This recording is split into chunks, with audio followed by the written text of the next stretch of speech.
All right, all good. Thank you. All good. All right. Good morning. This is Ray Johnson, interim chair of the Oregon Board of Accountancy Laws and Rules Committee. Today's Tuesday, April 28th, and the time is 11 a.m. Pacific time. I'm calling this public meeting of the Oregon Board of Accountancy Laws and Rules Committee to order. This is a hybrid in-person meeting that's being recorded and being hosted in the offices of the Oregon Board of Accountancy, 200 Hawthorne Avenue Southeast, Suite D 450 in Salem, Oregon. We have a quorum to start this meeting. We're expecting additional attendees to join us in a bit. Please be sure to mute your mic when you want to speak. Either raise your hand in the room or on the Zoom screen. Though I would tell you today, I think, as I walk through things, if you have comments, quite honestly, feel free to speak up. Unmute your mic and speak up. I think we can make that work. Committee members, liaison, and support staff can ask to speak at any time. For public members observing, please use the public comment opportunity for any comments you may have unless specifically called upon. In addition, the members of the public are limited to 3 minutes of comment, and then the chair reserves the right to terminate comment if it doesn't pertain to the issues that the committee is considering. Please don't use the chat room for any discussions. Should any technical issues arise, we'll pause the meeting until after they resolve. And Martin, can I ask you to take a roll call? Absolutely, I'd be happy to. And I'll start with committee members, I think all of whom are on Zoom, and I'll just go by what I see on screen. And Ray, I'm just going to start with you. Yeah, Ray Johnson, present. Elizabeth. Elizabeth Balmer, present via Zoom. Okay, then I'm going to go over to Jason as our board liaison. Jason Robinson via Zoom. Okay, Amanda. Amanda Fells via Zoom. Melissa. Melissa Wall via Zoom. Beth. Beth Spencer via Zoom. Okay, I think I have. Oh, wait, there's Sherry. Sherry. Okay, Sherry McPherson via Zoom. Thank you. Yeah, my Zoom screen started wandering around as I was doing this, so that made my task a little harder. Okay, then let's move on to, we have the presence of greatness. Angie, board counsel. You are on mute. I know it wasn't letting me unmute, but I'm unmuted now. So Angie Hunt, Board Legal Counsel. Okay, and I think that's still on Zoom. So let's go, I think, to the board of, actually, wait a minute. I have also present from NASBA. Let's call on our guest, Jessica.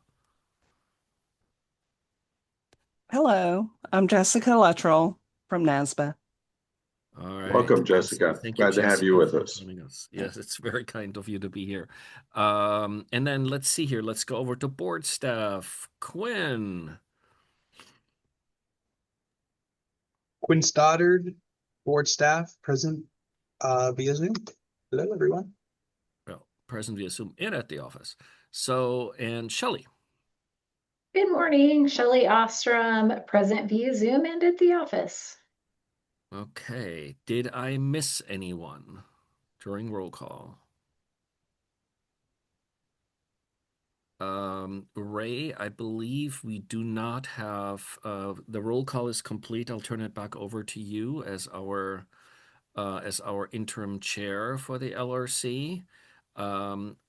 I don't know that I gave you an opportunity to introduce new committee members, and I think we should probably clarify that we have a new face amongst our group. So do you mind? Yes, well, we want to welcome Elizabeth Almer to the Laws and Rules Committee. For those of you who've been around NASBA, she's been heavily involved in, or not NASBA, around the Oregon Board of Accountancy. She's been involved in a variety of other things. And if I recall correctly, Elizabeth, you chaired the Pathways Task Force, and I chaired the pipeline committee, the Pipeline. scholarship committee, Yeah. which was absolutely one of the greatest joys I've had in a long time. Yes. Giving So, money away to deserving students. yes. But anyway, welcome aboard. I also wanted to give a real shout out to Elizabeth. Elizabeth was probably my right hand in terms of helping put this draft together to the AICPA peak that we're discussing today. So you did a lot of work, a lot of heavy lifting. So thank you for your efforts. The primary thing we have on our agenda today really is responding to the AICPA Professional Ethics Executive Committee and their exposure draft on alternative practice structures, which primarily is dealing with both private equity and alternative practice structures are what we've seen here at Oregon and around the country with respect to alternative practice structures. So Ray, let me just interrupt for just a second. I'm sorry, maybe I spaced out for a second. Beth Spencer? Yes. Was Beth introduced? Hi. Yeah. Yeah, I'm here. Am I not Beth is- coming through? You're coming Beth through is a committee fine. member, and she was in the roll call. Beth has been a committee member for quite some time. My and apologies. a blessing for us. So No, that's it's all okay. good. It's all good. All good. The person we have, we did introduce Jessica. Jessica is not a committee member, but she's joining us because I asked her to and because she's very nice. And she's the one who wrote the letter that I sent out, I think, early this morning to this group that came out officially, was published officially yesterday from NASBA. And that's why Jessica is joining to kind of help with NASBA perspective and any other commentary. So I'll be quiet and let Ray run the ship again. So at this point, I guess as chair, what I'd like to do is walk you through kind of the key pieces of the comment letter.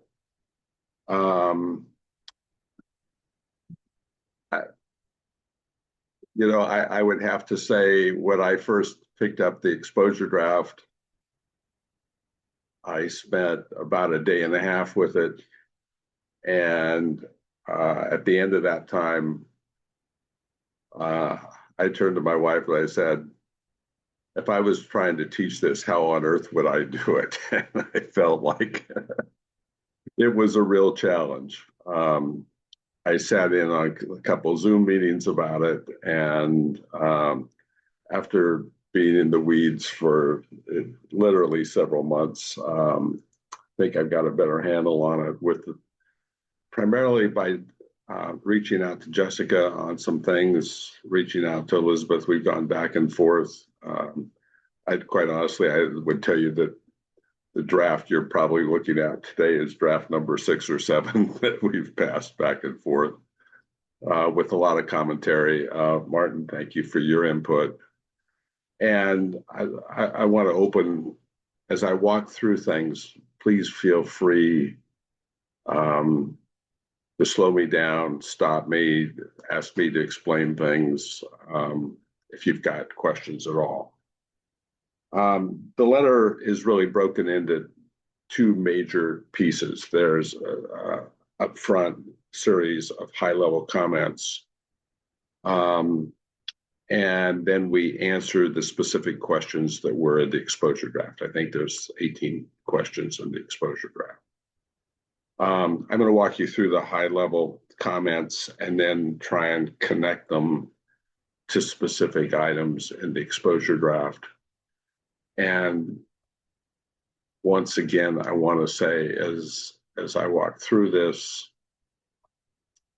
raise your hand speak up at any time.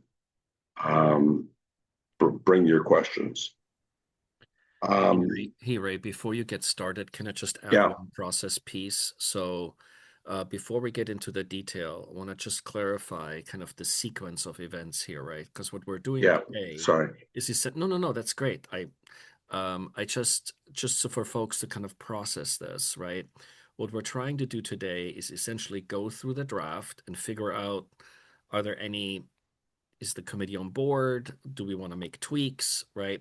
And essentially, what I'm hoping is that Shelley can act a bit as a scribe for what's going on and do essentially a strike-through document reflecting any edits that we may potentially bring up for a motion at the end of this meeting. Because the process goal is that after the committee concludes its works and saying, this is what we land on, it's essentially a motion to recommend where the LRC is at with respect to saying this is what the Oregon response should be. We have a board meeting scheduled imminently tomorrow over the lunch hour, not quite 12:30-ish, that essentially has received all the materials that the LRC got, the board already got, so that they can sink their teeth into all of this. And then they will get, after this meeting today, essentially the strike-through version, if there is such a thing, of what the LRC recommends, right? That goes to the board tomorrow, because tomorrow, by the time the board meeting ends, we're only about 30 hours away from the comment deadline for this piece. So that will then have to go out, whatever the board decides on, whether it's, adopting whatever comes out of LRC or, again, another version thereof.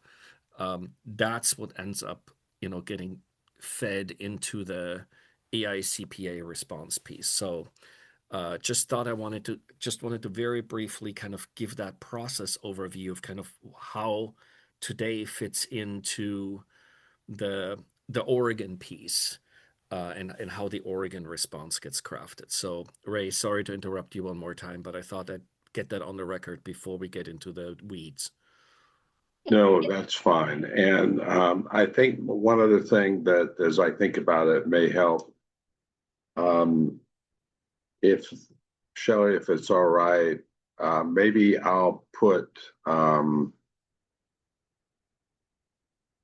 the draft comment letter on the screen through sharing my screen. Is that all right? Well, it's interesting. I was thinking the same thing, but since I'm going to be typing the strike through, Yep, maybe I could share and then it's visible as I'm doing it. that'd be fine. Okay, thanks. One quick comment before we dive in. Maybe just a procedural thing. We seem to have skipped the public comment section of the agenda. Can we do that? Oh, yes. Yeah. I was going to say I forgot to clarify this. So I had originally mentioned, hey, I don't think we have members of the public on, but we do need to kind of briefly open up and see if there is, either now or later, if there is somebody from the public who wants to comment. Is there any member of the public here that would like to make a comment? There appears to be Okay. Jessica, as we jump into this, are there any thoughts that you want to share? No, I just wanted to make the committee aware that I did review the draft letter in advance of your meeting today, just really for kind of comparing to NASBA's response and also just looking at anything that I thought might not agree with the exposure draft, but I think the draft is in very good shape. And so really leave it to the committee to decide on how you want your comment letter to state. So Okay. I'm just here really for questions. So Thank you, Yep. Jessica. We appreciate that. thanks for your input as we've gone along. Okay, with that, Shelley, I'll let you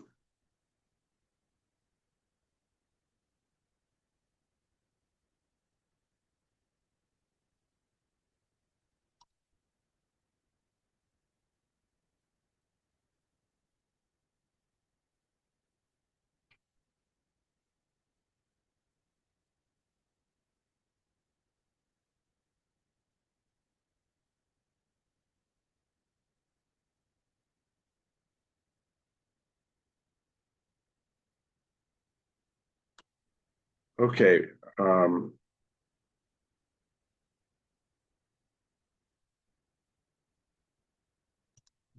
Shelley, it looks like we've got several documents. Can we kind of enlarge? I'm making them condensed here.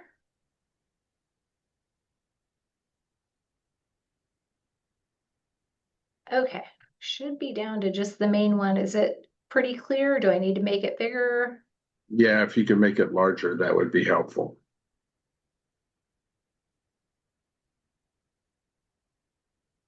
Tell me when. Okay, that's probably good. There you go. And if you can scroll down to the first large item, the first item on independence in appearance.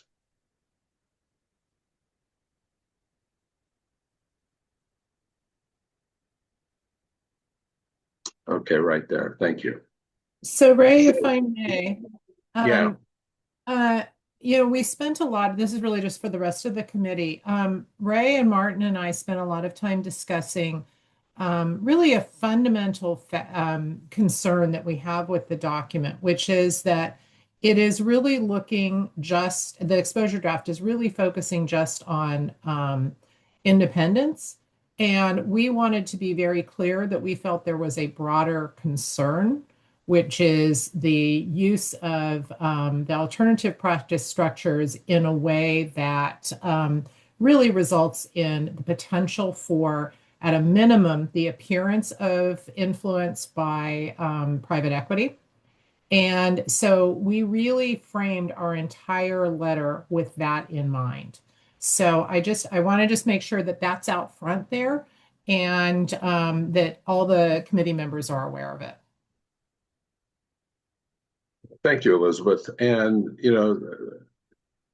we really wrestled significantly with how to respond. And when we got to really trying to talk about the appearance of independence, I would tell you the major question that Elizabeth and I and Martin probably wrestled with was how many upstream entities, and when I say upstream entities, I'm talking about entities that are tied to the PE investor that's investing in the non-attest firm, but also has ties to the attest firm.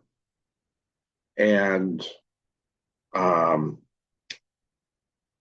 kind of where I would tell you where I landed, and I think where Elizabeth has landed is when I look at what the SEC has done, the SEC and the AICPA exposure draft both talk about significant affiliates that have significant influence or control.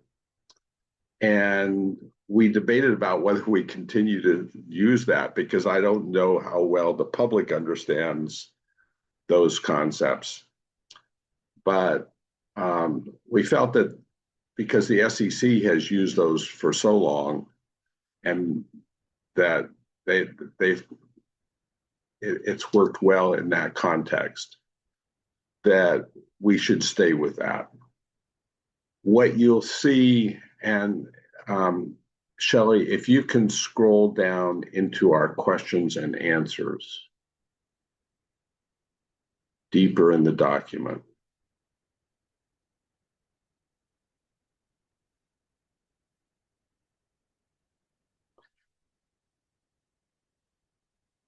and go down to question J.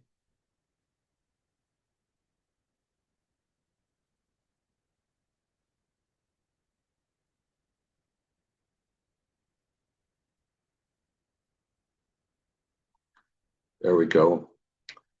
And the question is, do you agree the attest firm should not provide financial statement attest services to the stream of any upstream entity? And we agree. And we basically refer to the SEC definition here. There was a point in time where Elizabeth and I kind of recrafted the SEC definition in the private equity context, and it became so complex that we decided it was better just to refer directly to Regulation SX, where it defines an affiliate of the audit client, and we felt that definition of affiliate was a good definition for an upstream entity.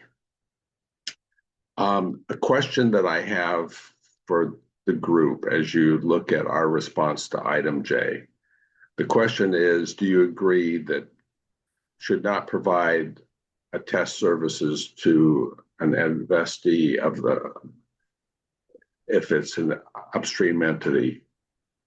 Our answer is yes, that you would not be independent. We point to the SEC definition.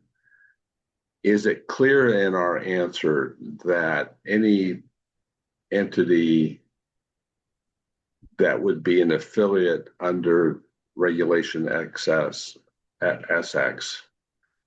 the audit firm would not be independent with respect to that affiliate? Or do we need to add language to just make it clear that the audit firm would not be independent of an affiliate company? Or do you think it's already clear enough?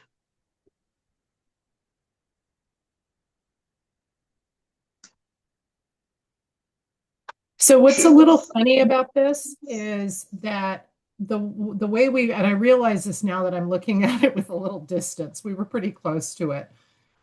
When we say that paragraph is too limiting, what it does is it results in, I would use the phrase loopholes for a firm, for a PE-controlled firm to audit upstream entities.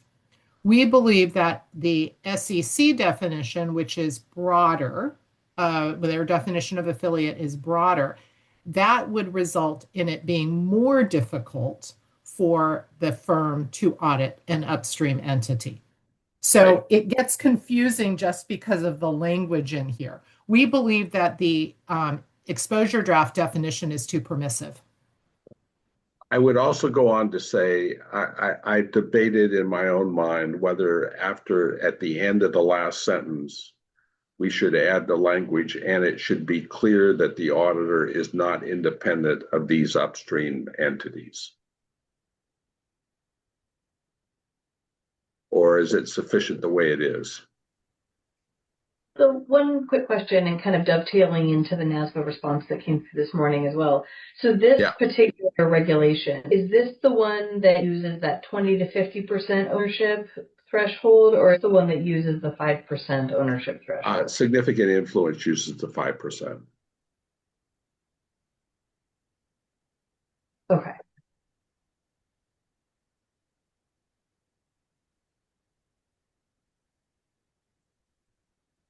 Okay, yeah, because then it looks like the NASBA response says the significant influence typically is the 20 to 50%.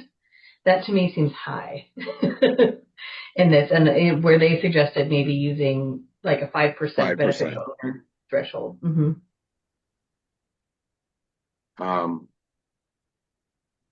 I'd have to come back off the top of my head. It may be significant influence may well be the 20% in the SEC definition. Ray, do you want to pull that while we chat a little bit more about this? And one of the things that was really gratifying when we were looking at the early version of NASBA and Oklahoma's letters is that we all keyed into this. My concern with this entire process is that this is a very narrow piece that the AICPA has bit off, and they're not sufficiently stepping back and looking at the fact that this outside ownership by merit of the Administrative Services Agreement results in effective control of CPAs by non-CPAs. Full stop. Once they are controlling strategy, PE is controlling strategy and controlling budget. You just have, at a minimum, the appearance of control on the part of PE. And you've undermined the process that we have had in place since the beginning of the profession, where CPAs do not allow their judgment to be segregated by any non-CPAs. So this is the real, the 10,000 foot coming at this.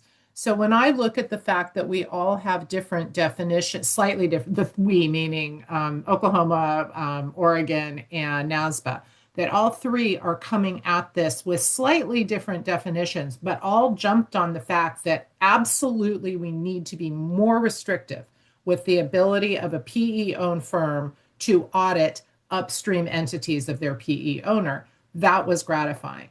So I think really the question at hand is, maybe, Ray, the compromise position on this is rather than necessarily using the SEC definition as the only option, simply be really clear in here and say, we believe that it needs to be that the rules need to be more restrictive, such as, and then give some possible approaches. I don't want I don't want I guess here's my worry. We're saying, and I think Oklahoma and NASBA, we're all three of us are saying very clearly, there's a bigger issue here than what you're just putting down in this exposure draft. I don't want to run the risk that they go down the rabbit hole of nitpicking a specific language or definition and lose sight of the fact that everybody is shouting there's a big issue here. Right.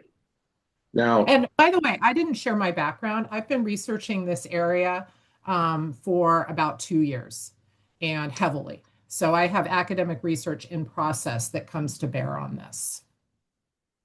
The other, let me pause for just a moment. Your question about the 5% rule really comes in to the definition of a covered member's investments in the SEC rule. Significant influence, I think, still is at 20%, which is the way it's defined in the accounting literature. So that's where those two things kind of come together. Elizabeth, I want to hold part of your comments about significant, the influence of PE over a test firm, because I think that comes in our second issue more, as well as where it comes in here. Okay. But we really wanted to be very clear about the independence issue. Upon my own reflection, I would be really tempted to, at the end of item J, just add that it should be clear that the auditor is not independent of these upstream entities, just to make, just to drive that point home. The other thing. I was going to say, so with regard to specifically this response to item J, I mean, knowing this is where, like, I really agree with kind of NASBA's response, saying that, if we're using that 20 to 50% definition, like, significant influence can still happen with less than 20%. And significantly less than 20% because they control the purse string. So it really almost doesn't matter how much ownership they have over it, if they control the budget and they're controlling the hiring decisions and they're controlling all the resources, the percentages don't really matter, right? And so I would agree that this response should probably be refined a little bit to reflect that perspective.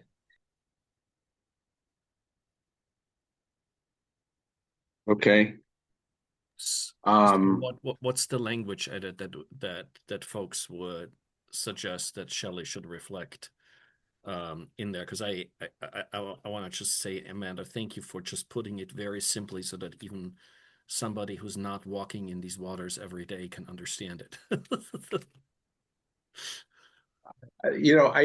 Amanda, as I listen to your comment and as I listen to Elizabeth's comment,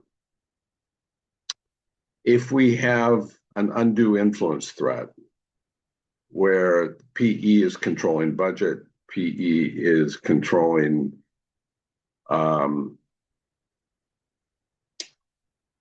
potentially partner salaries, partner evaluations, and those undue influence threats are discussed in our next overarching item. Peak brings up those undue influence threats, but doesn't provide any new safeguards. And when we get to those undue influence threats, then I think our position is, one, Peak needs to develop safeguards at the professional level because they can't be safeguarded at the firm level. And Peak would need to respond potentially with new prohibitions that are not in this exposure draft. I think when I looked at item J and our response to item J, I think our response is we're comfortable with the SEC regulations given that the undue influence threats don't exist. That you have, PE investment, but the undue influence threat isn't on the table. That you have, a board of directors over the attest firm. The attest firm controls compensation and a variety of other things that are outlined in the Peak exposure draft. The minute those undue influence threats come into play, then the whole world changes. And so I think our answer to item J and subsequently our answer to item L really are assuming that the undue influence threat is not in play. And I don't know if we need to say that or not. Well, I mean, it seems like the overarching theme behind the entire response is that undue influence threat, given these models, that undue influence threat cannot be properly mitigated or eliminated. The structure is inherently flawed. So I think any responses that assume that we have been able to adequately mitigate those is inconsistent with the point that really we're trying to make in the entire document.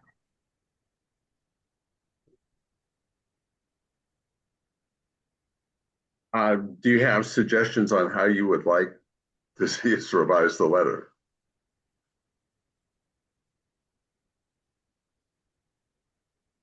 And Amanda, one thing that you might want to know is that, sorry, I'm getting some feedback. I don't know if somebody else was talking just now. Okay, sorry, I'm weird feedback just now. One thing we actually started with was simply writing this almost as a protest and saying, we're not going to comment on the details because we think that this structure of an alternative practice structure is so deeply flawed that if we were to even talk about the details, it's missing the point. And then we kind of came back around and said, let's figure out a hybrid way of doing this. Because, I mean, and this I think is something that perhaps I'm being overly sensitive, but I worried that was such an extreme reaction that it was going to be discounted. So when I saw when I saw Oklahoma's response, which was the first one that Martin shared with us, it was so deeply reassuring because Oregon tends to be a pro-regulation state and Oklahoma does not. So to have, two states that have very different regulatory philosophies come at this and get to the same spot was very reassuring. So that's so I totally hear your concern, Amanda. I think we're on absolutely the same page. Well, and as far as like how I would go about kind of revising this one, I mean, I would hesitate to reference a code section that says 20 to 50% of investment can be, under 20% can be considered not having a significant influence.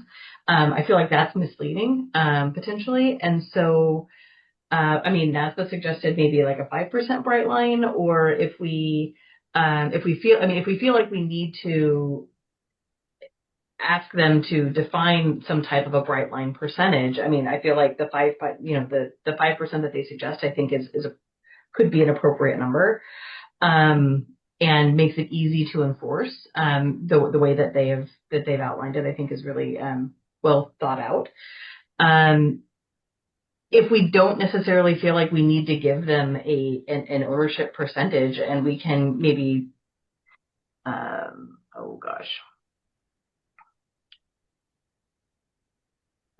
okay. Raise this efficiently. Let me suggest this. Can I move? I'd like to talk about one other thing and then come back and put it all in some context here. Can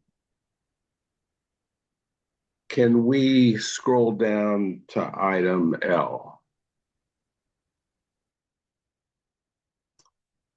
And item L is an item that we've seen in other comment letters. You'll see it in the NASBA comment letter, trying to expand the upstream entities that would be where the auditor would not be independent.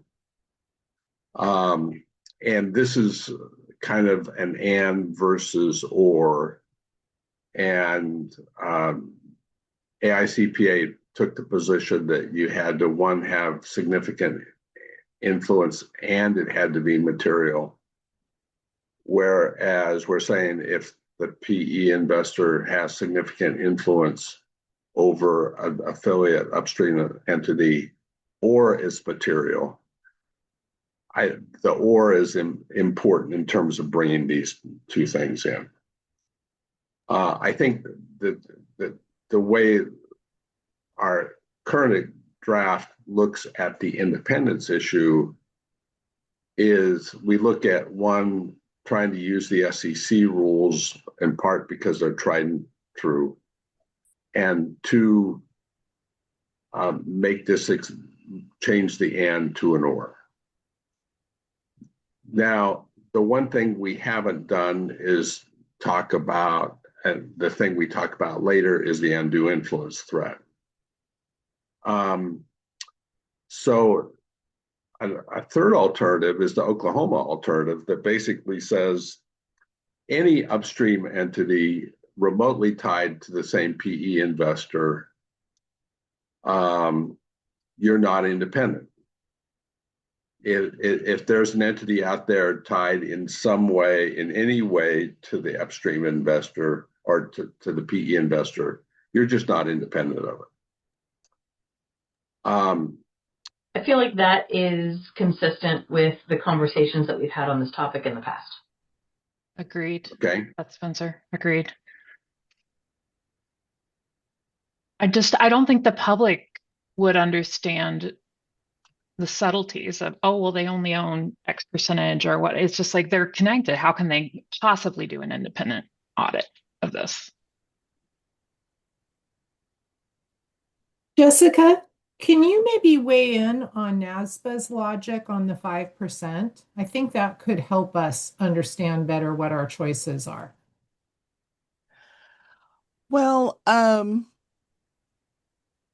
I will say that the 5% ended up being a compromise. I think there was a much more conservative choice taken initially in our initial deliberations through our NASBA committees, which started out first with NASBA's ethics committee. And so I will say a 5% threshold was a compromise. I'm not certain that we're convinced that that would be something that Peak will take action on, but we just wanted to be on record with, suggesting more of a bright line threshold, really in hopes of simplification, because it's, the thought process, the different steps applying judgment is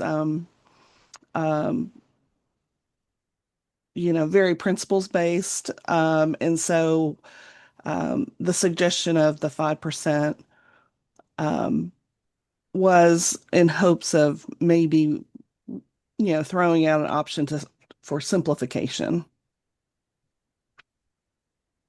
And it does align with the beneficial owner disclosure percentage with the SEC. So, we were trying to align with other standard setters where, there is kind of a bright line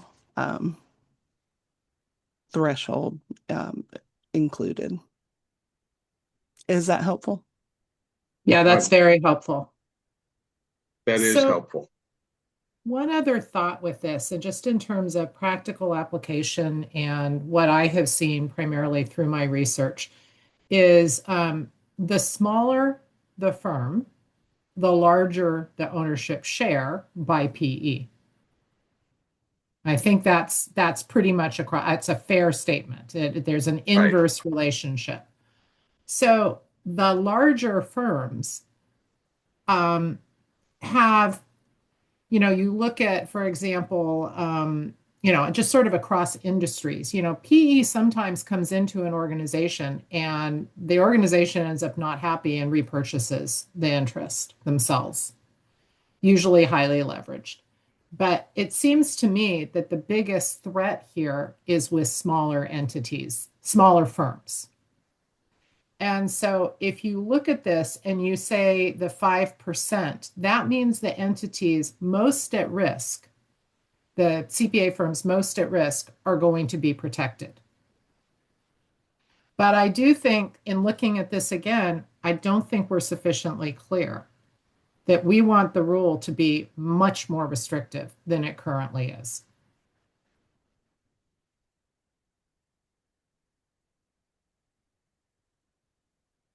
All right. I kind of what I'm hearing is three options coming up, particularly with respect.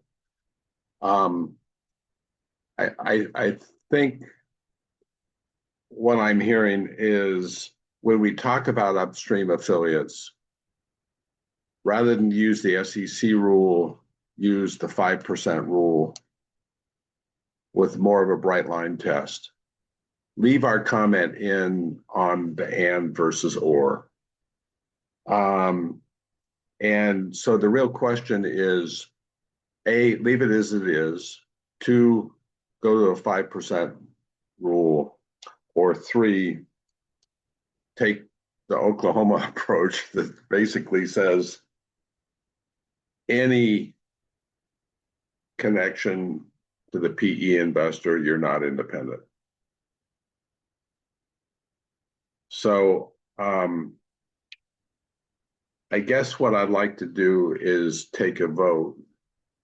We've got 3 options on the table, which makes it a little complex, but we'll start narrowing our thinking down. Option 1, change from what we are to a 5% rule. Option 2 is going to be not even the 5% rule. If it's connected to the PE investor in any way, you're not independent because of the appearance issue. And then option 3 would be basically staying where we are. So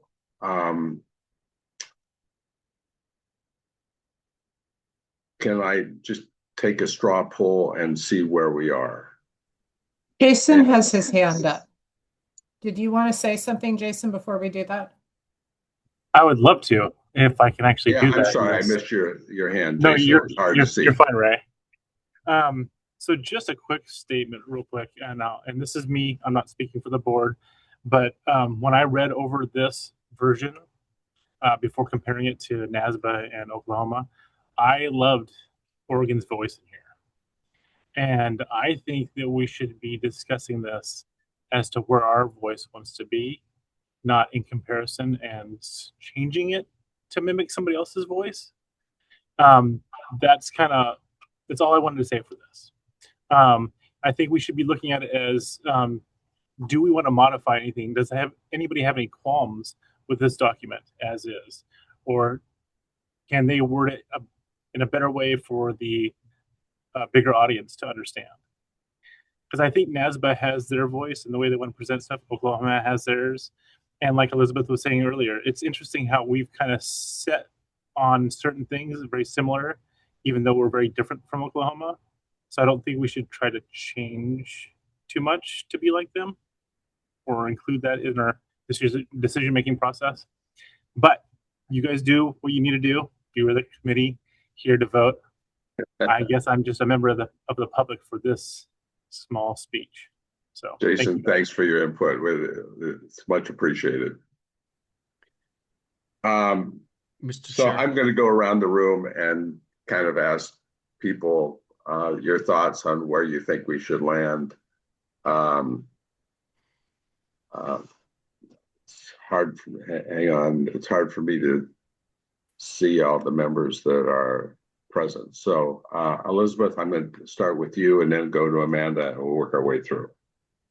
I actually am taking into account the political landscape as much as I'm capable of doing. And I have seen how AICPA seems to be very interested in playing ball with PE. And I worry that if we take a super strict approach, that we're throwing out the baby with the bathwater. I think the 5% makes a lot of sense. But my biggest concern on here is that I think we're not clearly saying to NASBA the way it is written, to the PEAK, the way this is written is not sufficiently restrictive. So I guess 5% is my quick vote. Amanda?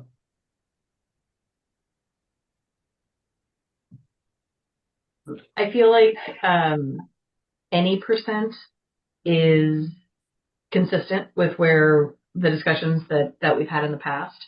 And I think that knowing that there will be a negotiation and that it probably won't come from, like, it's not going to stick at 0, but if that's consistent with, if we really think that that level of financial interest is significantly, rather than trying to immediately play to a point that could be negotiated to, starting with something low, knowing that they're going to come up from there, I think would be helpful in this particular case. So I would go option 2. So you're kind of the Oklahoma position, okay? Melissa. Which I don't necessarily want to call it the Oklahoma position, because I do feel like that's where our committee has been in the past. Right. Yeah. So. Yeah. Thank you. If I am understanding this all correctly, and I haven't spent near as many hours on it as some of the committee members, I believe that I would choose the choice where we change the and to the or. Well, yeah, and I think we're going to keep that. Wasn't that one of the 3 choices? Right. Yeah. Okay. Keep the and to the or, and your thought, Amanda, is by even keeping the and to the or, that still opens up too much. Yes. Yeah. Okay.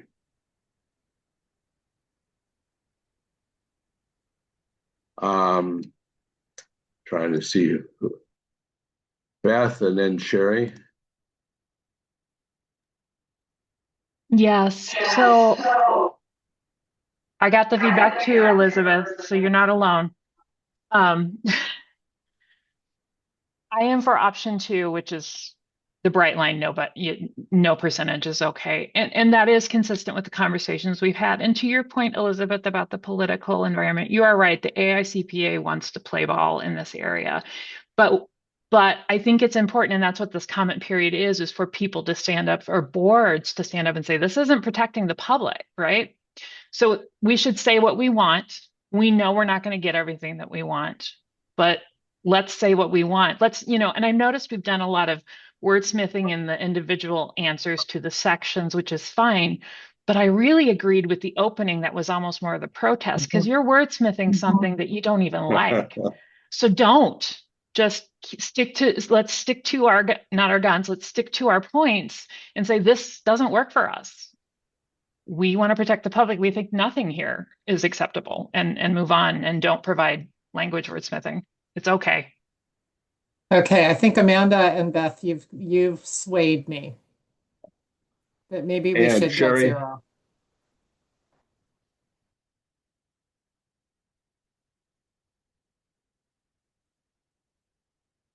Sherry? So sorry, having troubles.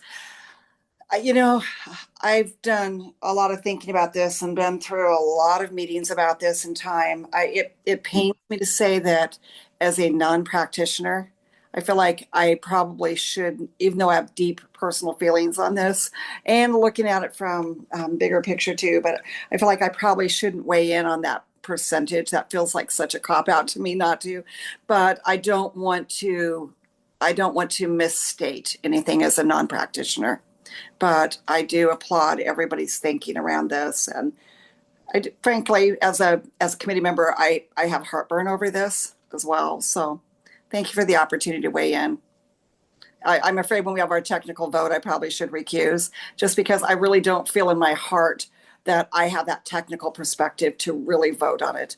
I'm not in disagreement on what you're talking about at all in this. And Ray, you and I've talked, Elizabeth, you and I have talked too. So, I mean, you know where I come from on it, but I don't feel like I don't think I can speak from a technical standpoint on it. But protecting the public, very important. I mean, I've spent many years here with the society working towards that end. So thank you. Okay, so this concerns me a little bit. I am not a practitioner either. I'm not a CPA. Is that a problem that I have the opinion on that, or it doesn't concerns? To me, because you work with firms so directly. Beth, in the 2-letter word, no, it's not a problem. Okay, because I'll recuse if I need to. Your input. I think I have no problem with that at all, because at the end of the day, I think what we're trying to do is think about the public interest and how the public would see this.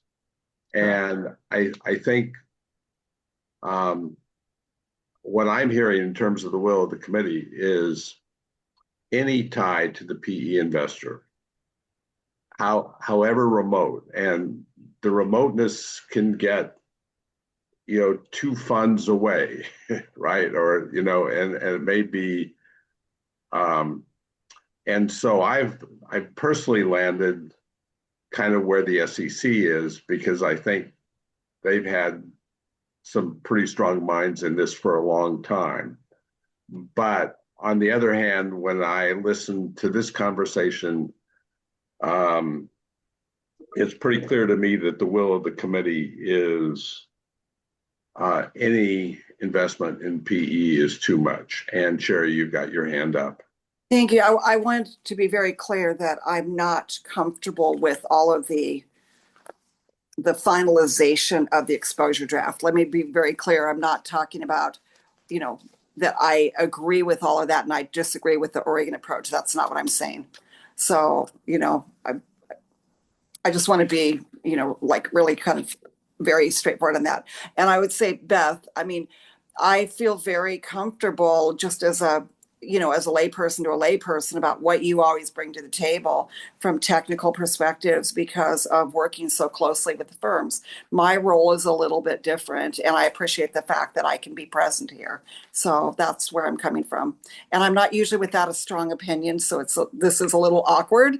But thank you. And I applaud the work and the thought process and everything that has come forward on this and all of the background.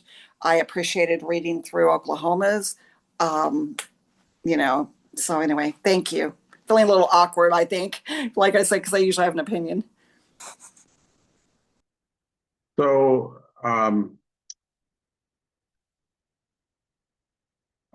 I guess I'm wondering, do we want to vote here? But what I'm hearing basically is to take a firmer position, and that position would not be that when we respond to item J, our response is any investment at any level impairs the independence.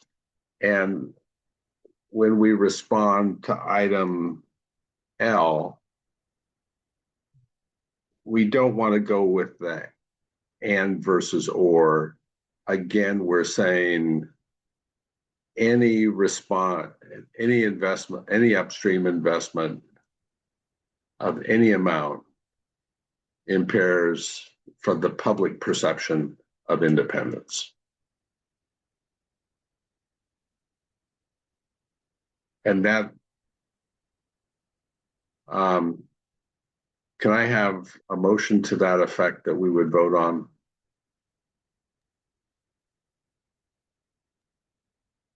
I mean, just to clarify real quickly, I think that we can, I mean, it seems to me that we can leave the response to L as it is, and really the only thing we're really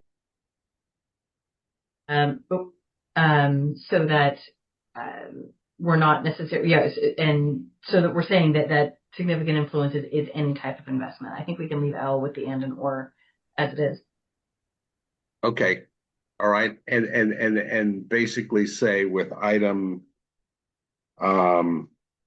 J, we're saying any investment in any amount in an upstream entity impairs independence. Okay. Amanda, do you want to make a motion to that effect? So moved. Okay. Second. Okay. All in favor say aye. Let's go through a roll. Amanda. Amanda, aye. Elizabeth. Aye. Beth. Beth Spencer, aye. Sherry. Sherry McPherson, recuse. Okay. Melissa. Melissa Wall, nay.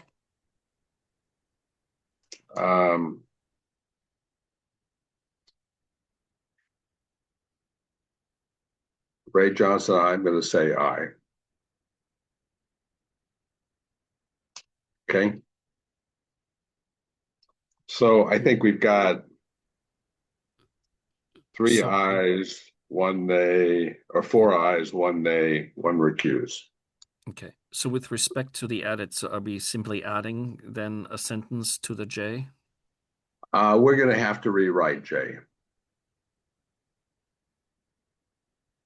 And maybe Martin, you and I and Elizabeth are if you're comfortable with Elizabeth and I taking a shot at that and passing it to you and Shelley shortly after the meeting. Okay. Yeah, I just want to make sure I have a clear path forward in terms of what to get to the board. Yeah, because we need to turn this right around and turn it around quickly. Is it appropriate for Melissa to share any of her logic, or to invite you to share if you would like to? I guess I just want to make sure that we're hearing all the voices on this, because Melissa, when you spoke earlier, I only heard you talking about L, not J. But I just don't know, number one, if it's appropriate, and number two, if you'd like to share. I think whether or not it's appropriate is up to Ray. Go ahead and share. No, please jump in here, Melissa. Elizabeth, you may not know that I'm currently a partner at Aprio. Right. I do. Aprio has a capital partner. When I think about Aprio's structure, I think it's a great structure. I wouldn't have signed on with the structure. And I just think that overall, as a human being, I'm adverse to regulation. I'm much more of a libertarian type of person. And I think that the way we're looking at this is for the worst actors. And so I just think I absolutely respect everybody for their position. I absolutely can see how people get there. But I feel like we are kind of throwing the baby out with the bathwater and taking somewhat of an extreme position. But I absolutely respect everybody for where they are. Thank you for sharing that. Thank you. Kind of to address that, and I think there was one word that was missing when we were discussing this, how this needs to be rephrased, and it goes to appearance of independence. And that I think that this is the kind of dialogue I was hoping we would have, especially because I knew you were on this committee, Melissa, and I understand very well the acquisition that has happened. And I think about Ray's question earlier when he said to his wife after he read the exposure draft, how do I teach this to my students? I struggle enough teaching to students why the audit function is considered independent when the company pays the auditors. You stop and think about that, man on the street. You're not independent if the company is paying you. So I have this beautiful diagram where here's the owners. They appoint management, and because there's so many owners, we have a board of directors, and the board of directors has an audit committee, and the audit committee is the one looking out for the interests. I mean, I sort of say this in tongue in cheek, but that's to a group of accounting students, and I've done this for 30 years, and it's problematic. And so, while I've had this argument with a former Big Four partner too. And she says, you don't see audit partners making decisions because they're worried about losing a client. And I think that's very true. That's not the concern. The concern is when an audit goes sideways and then these accusations come up to light. We saw this with Enron, and my deep fear is that we've got another Enron looming. And we saw the regulation that happened. Sorry, now I'm turning on professor lecture mode. I didn't mean to do that.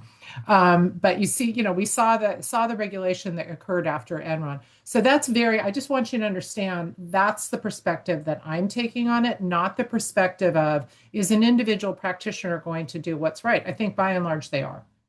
But we're talking about protecting the public, and it's understanding that this function is necessary, because if this goes away, there go our capital markets. And I'm not talking even about big companies. I'm talking about little companies. So I'll stop.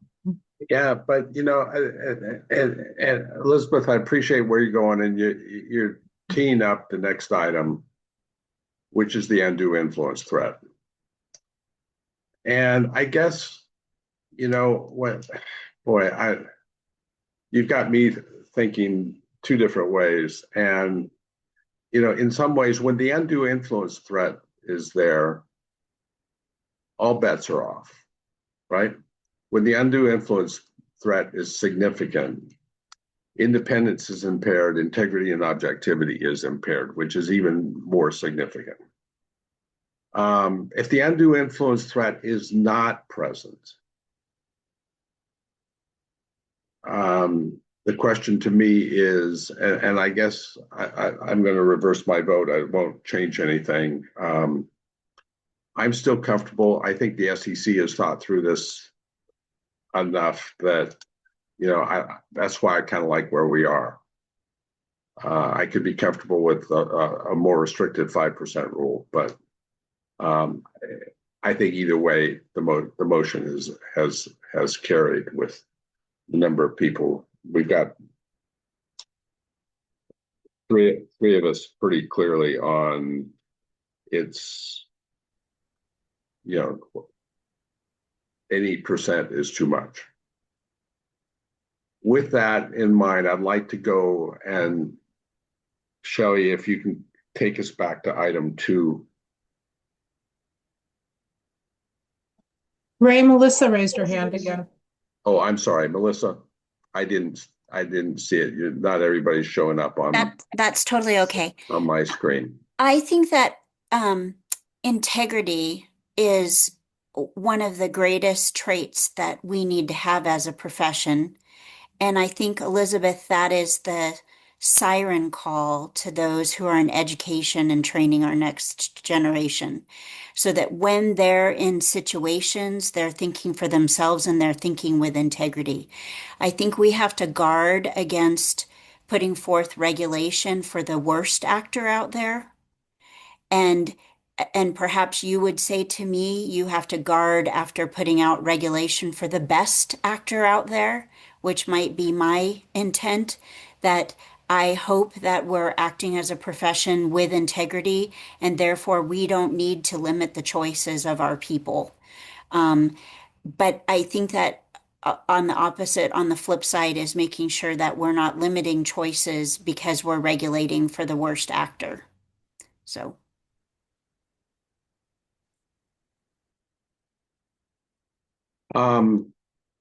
When we go to item 2,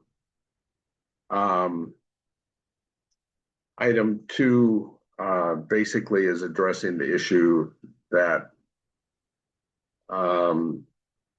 we're talking about leasing individuals and partners to the attest firm. It's questionable about where the real effective control is in the attest firm. And there's a point in the exposure draft where there's a diagram with this separate board of directors for the attest firm, separate compensation committee for the attest firm.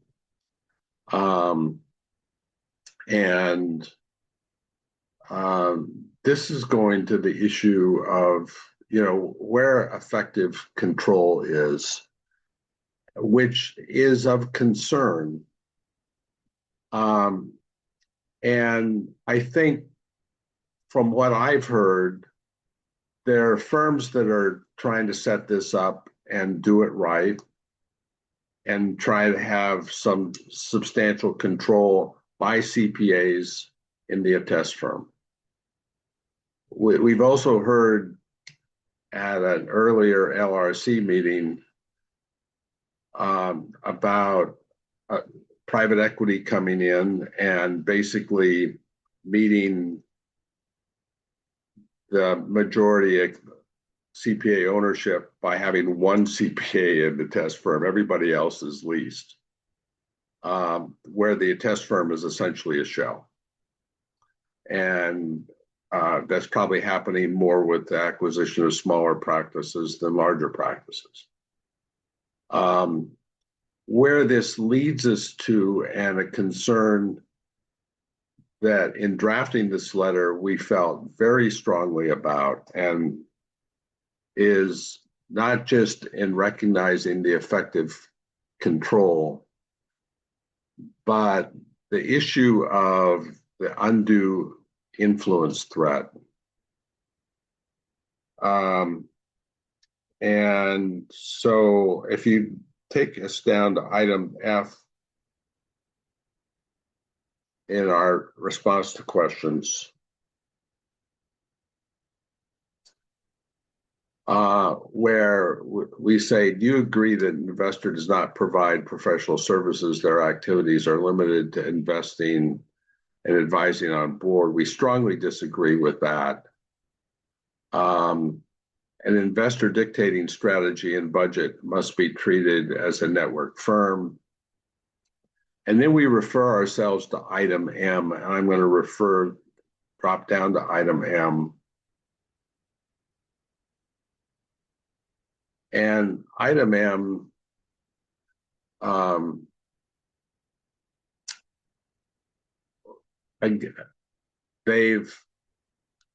you think the prohibitions along with the use of the conceptual framework are sufficient to address independence threats? And here we say we disagree. And Peak has added 2 new independence threats. One is an independent threat where the outside PE has influence over budget. The second independence threat is a threat where PE not only has influence over budget, but partner compensation, employee and partner evaluation, and significant control over the budget of the attest firm. Our position is, and I think if you go down further, that in our opinion, these safeguards, when they're present, cannot be mitigated by safeguards implemented in the firm. If the threats are there, they can't be mitigated by safeguards at the firm. And this is where Peak has the opportunity to step up with appropriate prohibitions and put prohibitions in place that would mitigate those undue influence threats. We basically said Peak has added 2 new important threats to the conceptual framework, and I appreciate that. I think they've taken the right steps in doing that, but they haven't added any solutions to it. They've left the safeguards exactly the way the old safeguards were. And our position is that doesn't work, that we need additional safeguards, and the safeguards are going to have to be added at the professional level. I think we have similar responses in items P and Q, basically driving home this overall message that when there's an undue influence threat, that there's a real concern here. So I guess I'd like to open that up for discussion. Have we made the point clearly? First, do we agree with the concern that if these threats are present, they can't be mitigated by safeguards implemented at the firm level? And second, if we agree with that, have we made the point clearly? And so those are my 2 questions at this point.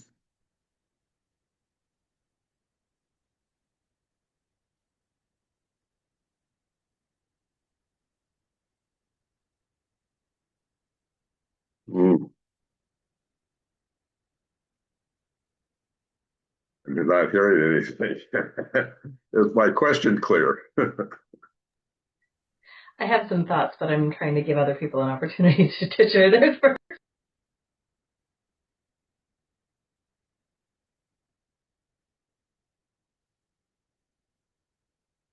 Jump in, Amanda. I'd be interested. Amanda, jump in. So I agree completely with the assessment here and the position. I guess my only question, and the assessment of the risks, all the things, I think it's spot on with my thought here. My question is, do we need to consider the additional layer of the fact that some of these PE firms are also publicly traded? And so a lot of this stops at the perspective of, the governance within the PE firm and that level of investment, and they're the ones making the decisions. But do our suggestions also adequately protect against the fact that some of these PE firms are also legally beholden to maximize returns for their shareholders? And that adds a whole nother layer of influence on them that they have to then also consider, which also then trickles down, right? Well, I mean, we have, for example, publicly traded companies that have invested directly in CPA firms, as opposed to PE investing in CPA firms, which then put them in large respects under the public company umbrella.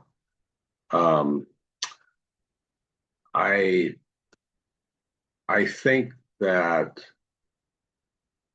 I don't know that changes my opinion on this particular issue. In whether it's a public company or PE, creating the position that these undue influence threats are present. I think I'm comfortable to saying if those undue influence threats are present, they can't be safeguarded at the firm level, and the profession needs to step up, and the profession and AICPA needs to put additional safeguards in place and prohibitions in place. I agree with that. Yeah, because it doesn't matter what level those come from, but right. they can't be mitigated. Right. To effective level. Full stop. Agreed. Other members of the committee?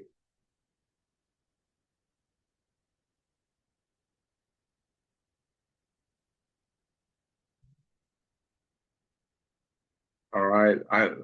Can I have a motion that would ask do you agree with the position that if these threats, if these undue influence threats are present, that they cannot be safeguarded at the firm level, and that we need a professional level response?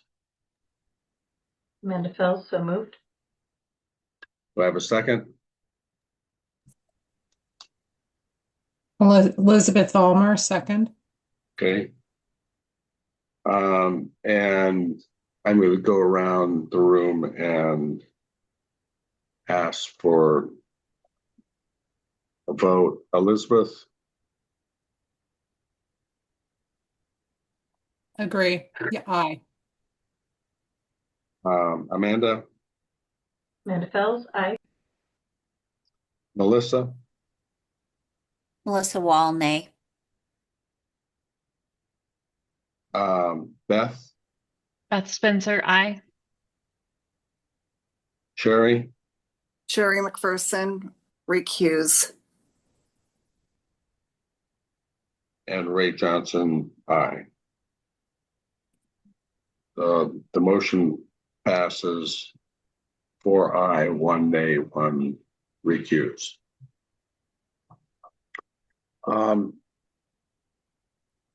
Ray, just a question. Yeah.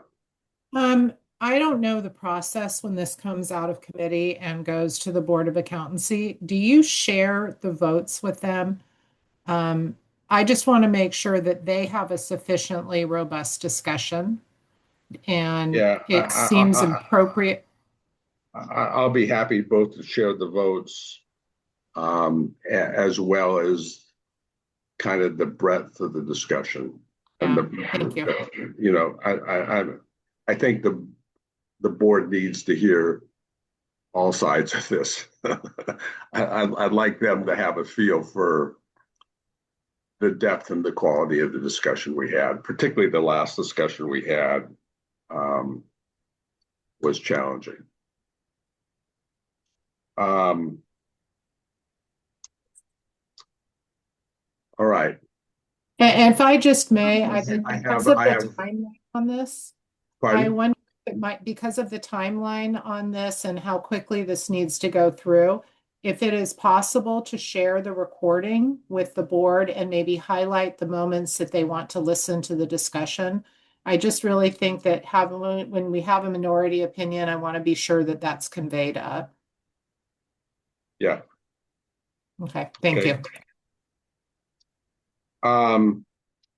The next question is, given our position that the undue influence threats cannot be safeguarded, have we made that position clear enough in the exposure draft, in our response to the exposure draft?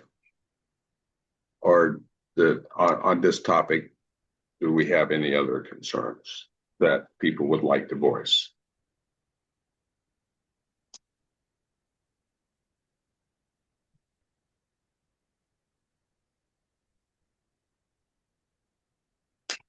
Okay, but hearing nothing, I'm going to go forward that the committee is generally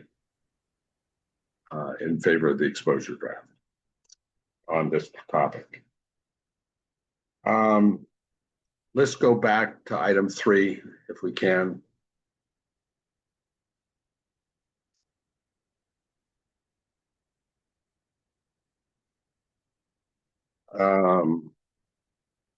Item 3 deals with branding and transparency. And our comment is that when a regulated audit firm and an unregulated non-attest entity share a unified branding, marketing, single website, is it clear to the public the difference between the attest firm and the non-attest firm? We're concerned that fine print disclosures to the client don't provide an adequate understanding of what's happening. We say that to protect the public interest, consumers have a fundamental right to information which clearly distinguishes which entity is regulated and which is not. When I looked at this further and I looked at trying to look at what our suggestions were, we really don't suggest a solution here. There is a point in the exposure draft where the exposure draft says you have to disclose to the client,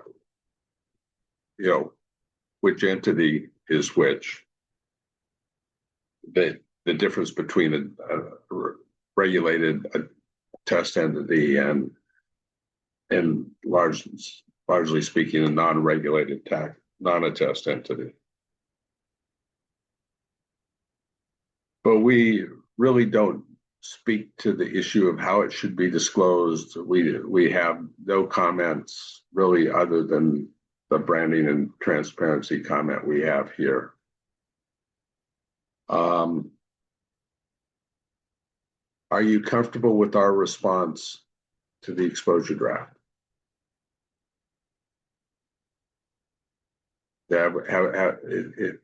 Is what we said sufficient?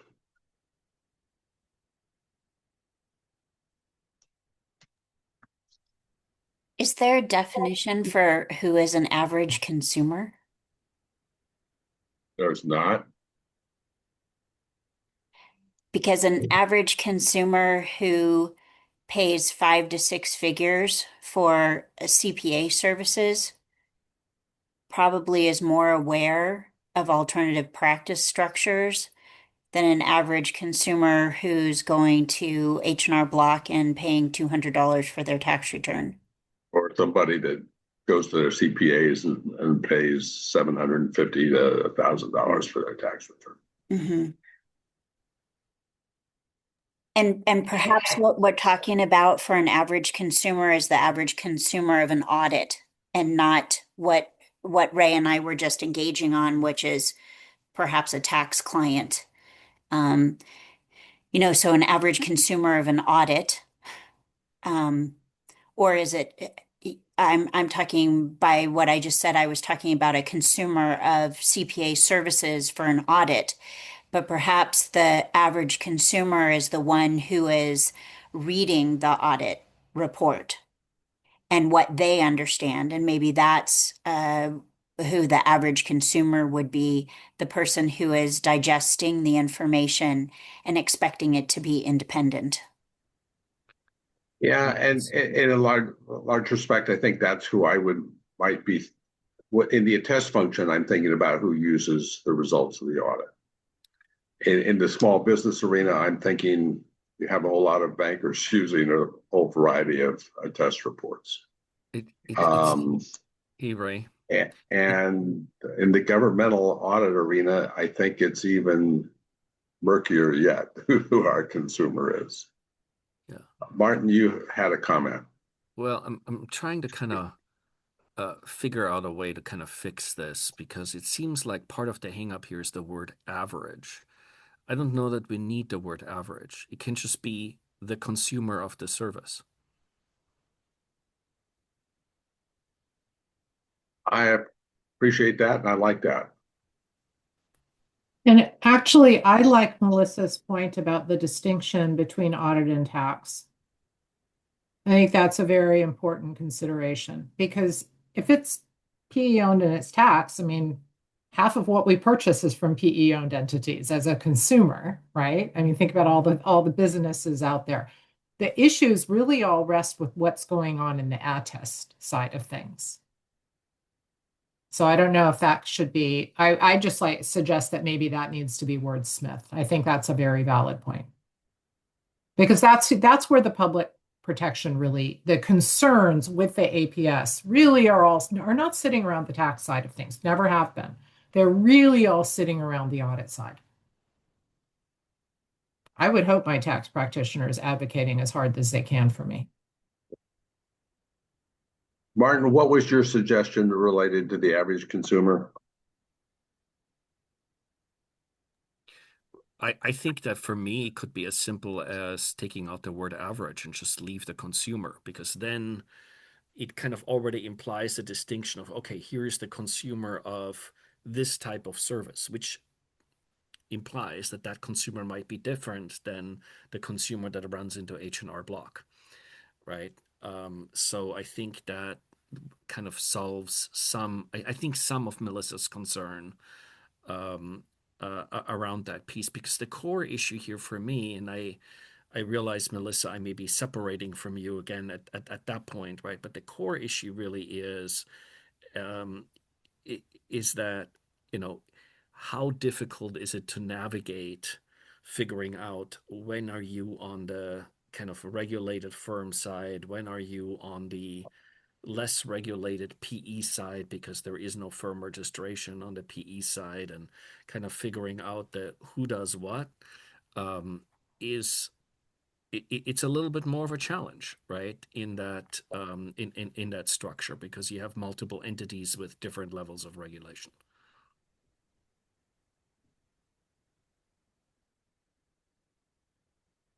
I do agree, though, with that perspective, and with also Ray's distinction that when we think about who's using the services and who our target consumer is, when you're writing an audit report, you're writing it with the reader in mind, not necessarily the firm who's hiring you, right? And so while somebody who's used to purchasing attest services might be able to understand the distinction, is the banker that you're delivering that return to, or that grant writer that you're delivering that audit to, are they going to understand the distinction and whether or not you were actually independent? I think is really, our primary concern, and that is kind of something that perspective is kind of what's drilled into us during auditor training, right? Is that you're not writing the report for the client who hired you, right? You're writing it for the user of it.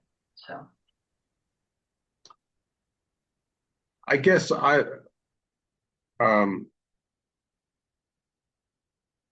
I'm comfortable with just deleting the word average from my own thoughts and positions. I think the bigger issue we're driving home that I think we're generally comfortable with is the position.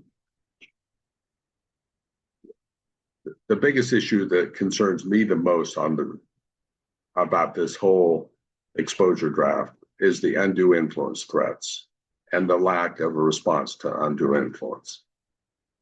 I'm generally okay with this one. If we could take care of the undue influence threat, then I think we've solved a lot of the problem, because that's the ultimate issue that we're concerned about. So we'll take the word average out.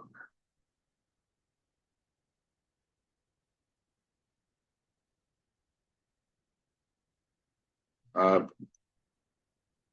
there other comments that people would like to share, and any other suggestions that people would like to make with respect to item 3? Do we want to call out that distinction between the fact that we really are having this conversation with regard to 2 separate parties? One is the person hiring us to do the work, right? The other one is the person using the work. So would it be helpful to say provide functional transparency to the consumer and user of the report? Call them out as a separate interested.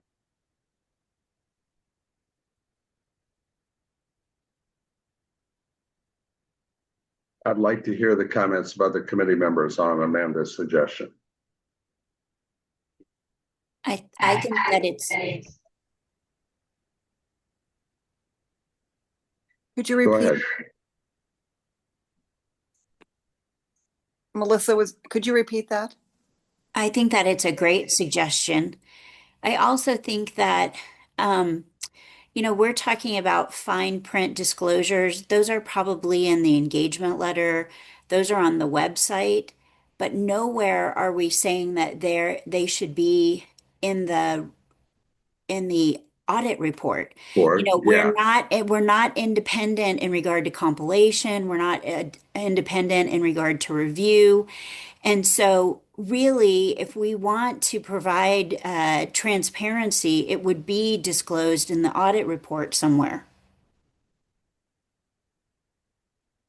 Because that's all the user may have, unless, you're envisioning the banker that then is going out and checking out the firm and, their latest peer review report and, what disclosures they have on the website. And I just don't think not to insult bankers, but I just don't think that they're necessarily doing that. So I think if we want to have true transparency, that's where it would be as well. I absolutely agree, Melissa. I think you've really helped us think really clearly about where the risk is on this. And I think we need to tighten up the language in here to address that. This is Sherry. I appreciate Amanda and Melissa's comments on this, and I'm in agreement. All right. So how do we want to proceed? Does somebody have a suggestion at this point, or you want to turn this back to Martin and myself and probably Elizabeth? I would just say something along the lines, thinking on the fly here based on these conversations. Fine print disclosures regarding legal separation fail to provide functional transparency to the users of attest reports. And then add something in there about making a recommendation. One way to accomplish this would be to add an additional disclosure to audit reports, something like that. I mean, I'm spitballing it at this point, but along those lines. Because I think that's a very good point. I mean, average tax return person doesn't care. It doesn't, and the risks are not on the tax side. The risks are all on the audit side. When I say risk. Elizabeth, assuming if the risks are all on the audit side and the attest firm is regulated, and the attest firms generally are regulated, okay?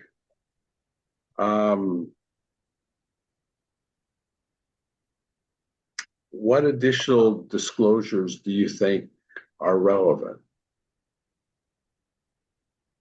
Because, I mean, state boards are involved, peer review is involved. I think we have a number of professional safeguards. I think we've spoken previously to the issue that the undue influence threat has to be safeguarded.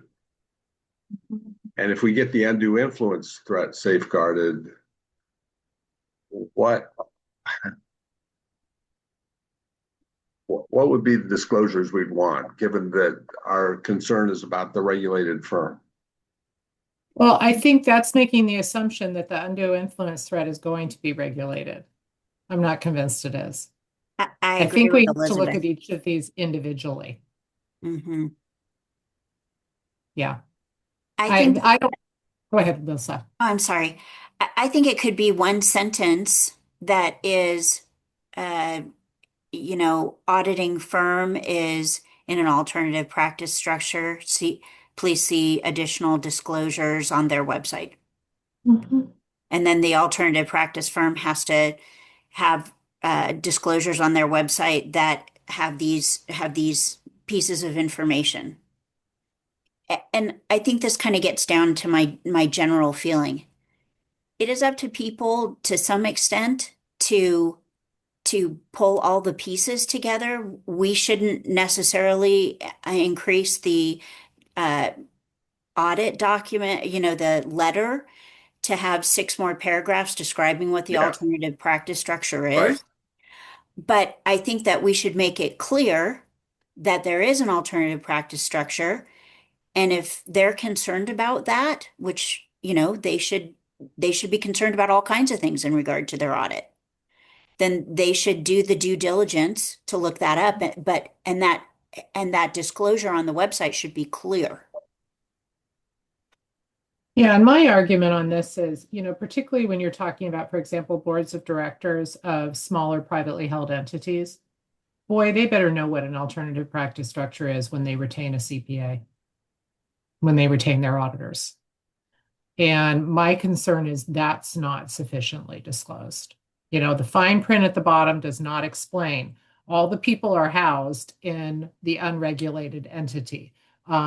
All these other things are happening in the unregulated entity. Things as small as, I hear this from firm after firm, pressures to slow down on pro bono, getting rid of less profitable sectors of audits, that type of thing. You want to know that, I would hope, as an audit committee member. So that's kind of where I'm coming from on this, right? Is I just don't trust that all the rest of this is going to change. And maybe this is the only piece that comes out of it that the AICPA listens to. So let's make sure we treat each of these individually. Well, and when we think about, the small sector of clients, right? So when we think about audit and attest, usually we think about the larger firms, right? Mm-hmm. My audit practice largely was these very tiny little nonprofits. And so, these are clients who don't really even understand the difference between a compilation or review and an audit, whether or not they need an audit or whether a review is actually, sufficient for them. And yet now we're asking them to kind of understand and be able to kind of glean this alternative practice structure and how that might impact them, I think is probably a pretty big ask for these small people. Yeah. And how many of those small firms are going with firms that have PE for exactly the reasons that Elizabeth was just pointing out? Do they know who they're hiring? Right now, with the way the attest that the attest industry is going, smaller firms are getting out of PE or are getting out of attest work because it's too prohibitive, right? There's a lot of opportunity on the tax side for small firms. It's just a lot more efficient.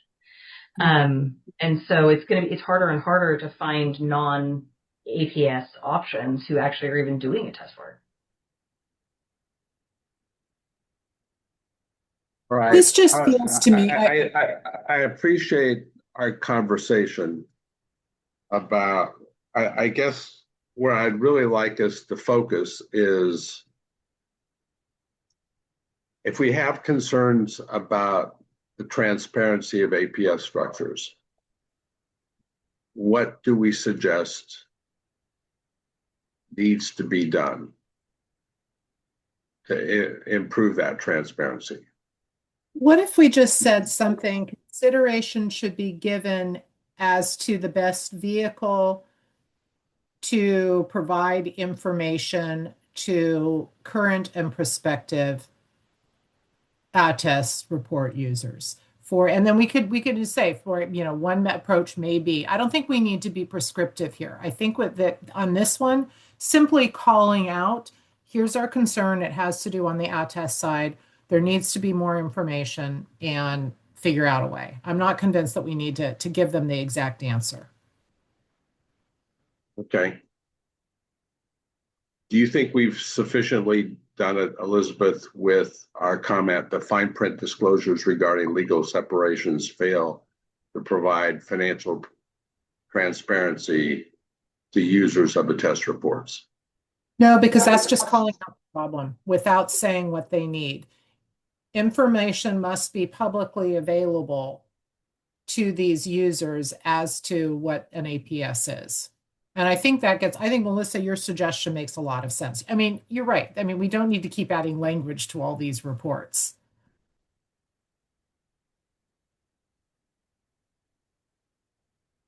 And we can play with the specific language, but that's kind of where I'm going and thinking about this. This was too broad. Number 3 was too broad. Okay, so we want information must be publicly available regarding the character of the alternative practice structure. Yes. And I would also say that a key part is that it has to be disclosed in the audit report. Yeah, I think you're right. So I think it's both things. Hey Ray, when you use the word character, I have a question. Because character, like your character or meaning the character of the structure. Yeah, I'm really talking about the character. I'm trying to figure out what we would disclose about the APS, quite honestly. Yeah, but, yeah. I mean, I'm not sure. I mean,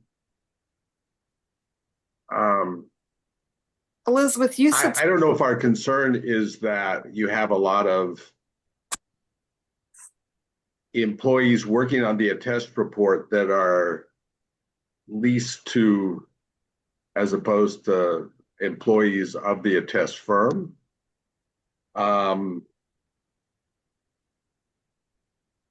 I think we're going to need to wordsmith this because I agree. Character, when you said that, Ray, I thought, oh, that's not quite right, but it's That's close. not quite right. Yeah, I think we need to understand the fundamental structure whereby there are 2 firms, and I think we can play with this wording. Melissa, do you have suggestions? I think that Elizabeth just hit it. Fundamentals.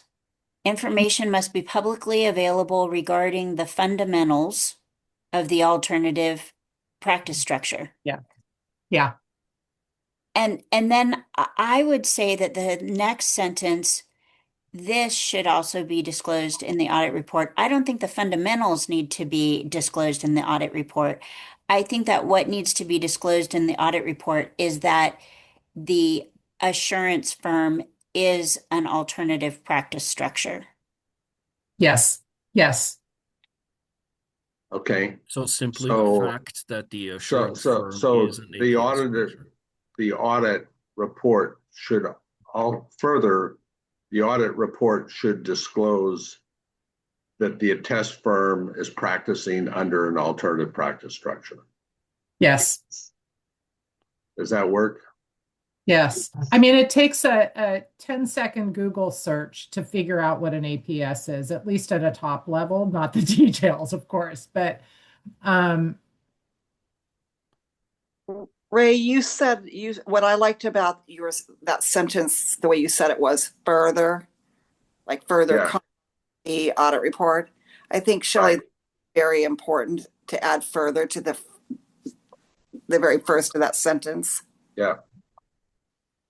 And while we're at Where do you want me to put it? Information must be further publicly available. Is that where? No, right further the audit report should disclose. Yes. Yeah. And then if you could replace the practicing with operating.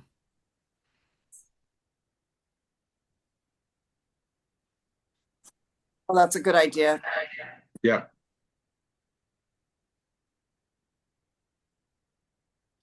Because the reality is firms for years have had multiple entities. The main distinction of this APS is that it allows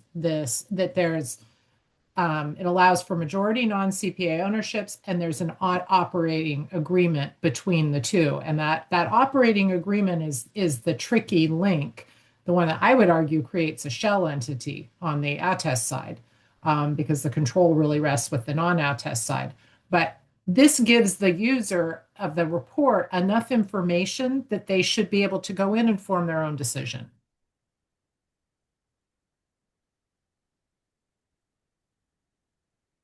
So with what we've drafted, what you see on the screen, information must be publicly available regarding the fundamentals, the APS. Further, the audit report should disclose that the attest firm is operating under an APS.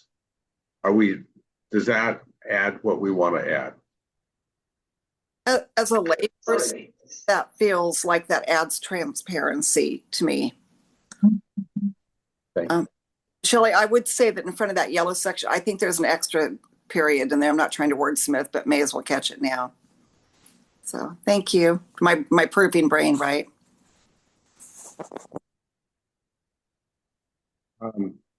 So can I have a motion that we accept item 3 as amended?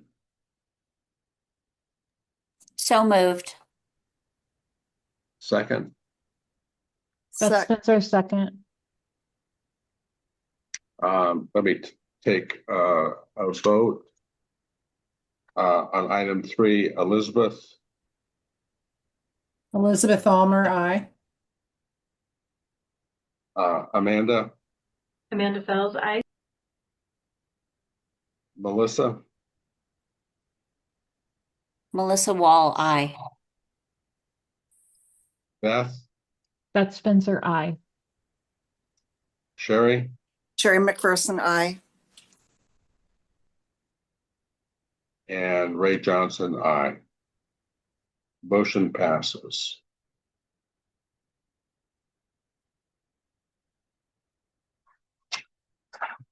Moving on to number 4.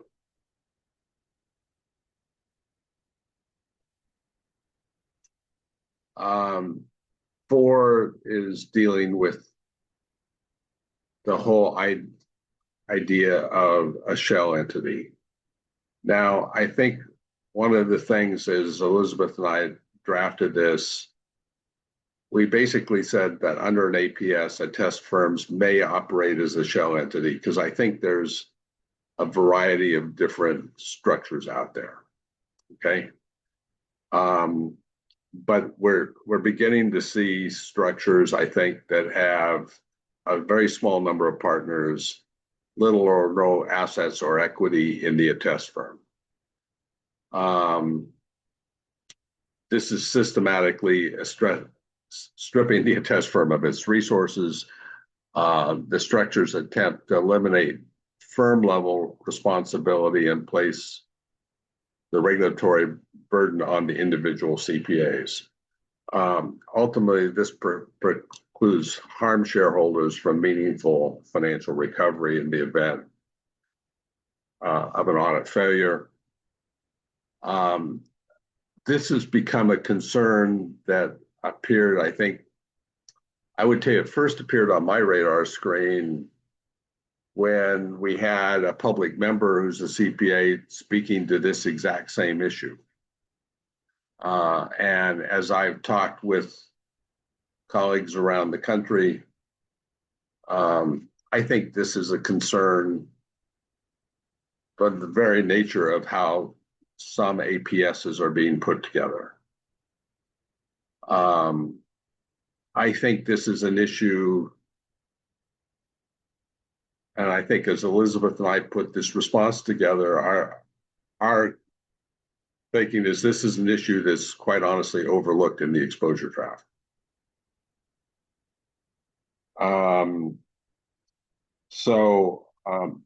We refer to this in our answer to item Q. question queue further down.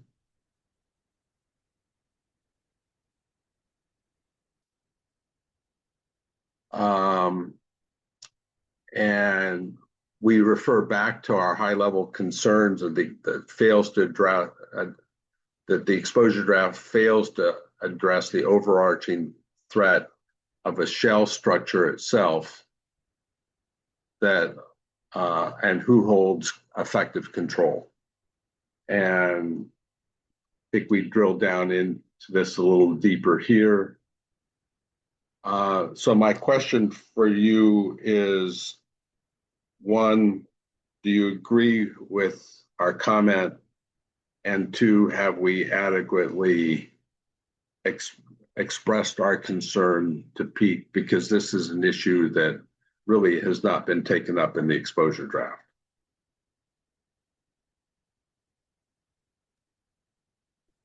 I think this is a very important point, but realistically, is not the payout normally coming from malpractice insurance? So wouldn't it be better addressed to ensure that there are minimum standards in regard to malpractice insurance? And in the firms that I've been involved in, the partners are also required to have personal umbrellas that then can be accessed. And so I think those two things together would be would protect the public more, potentially. I'm going to ask Martin to jump in on that one because we've had these conversations. And I think, Martin, you have some information, very specific information on this. Unfortunately, not every state has minimum liability requirements, and the liability requirements vary dramatically. If you gave me a moment, I could pull up a table that summarizes all of this. So I think that there could be room to bring this up, that you can raise the issue of the need for higher minimum liability, consistent minimum liability requirements across states. But I'm not sure. I can think I'm unfortunately, I always joke, professors are kind of like bartenders. Everybody tells us everything.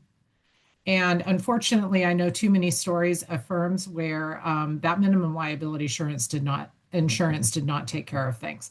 And the problem now is if you compound this in an APS with very few partners and reduction of capital accounts, there's really in a state that may or may not have liability requirements, it's not a lot of room for recovery. I guess as I think about this,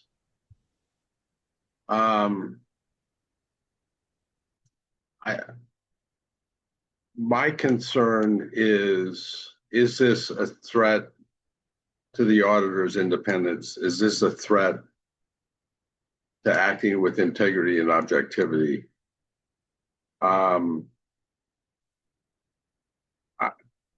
Melissa, I really appreciate your concern about malpractice insurance. And at the same time, I think, while that's an issue for state boards to consider, in responding to the AICPA Professional Ethics Executive Committee, what I'm trying to say, what are the ethical issues raised here that Peak could appropriately respond to? And I think Peak has put together an exposure draft with examples of alternative practice structures, none of which look like the concerns that we have. That there's a real risk of an alternative practice structure being put together in a way that there's no real control by, quotes, a board of directors or of CPAs. There's no real and I think there's some assumptions being made in the exposure draft that may not be what's happening in reality. And I think when I'm speaking to the ethical issues, from my perspective, the exposure draft has not picked up on the risks of basically creating a shell entity for the non-attest entity. And so when I'm thinking about what are the ethical issues and how I want to respond to the AICPA Professional Ethics Executive Committee, from my perspective, there's an issue that you've overlooked. And haven't addressed. And I don't know how other people look at it, but that's kind of the way I'm trying to keep myself. There are other risks that as a state board member, I think we should, or a state board committee, we should be concerned about. But in responding to peak, I'm trying to keep it focused on the ethical issues. But I think there's an issue that peak is quite honestly overlooked because some of the APSs with larger firms, I don't think they've picked up the issue that, you know, the minute you take a lot of partners and staff out of the firm, what does the firm really look like?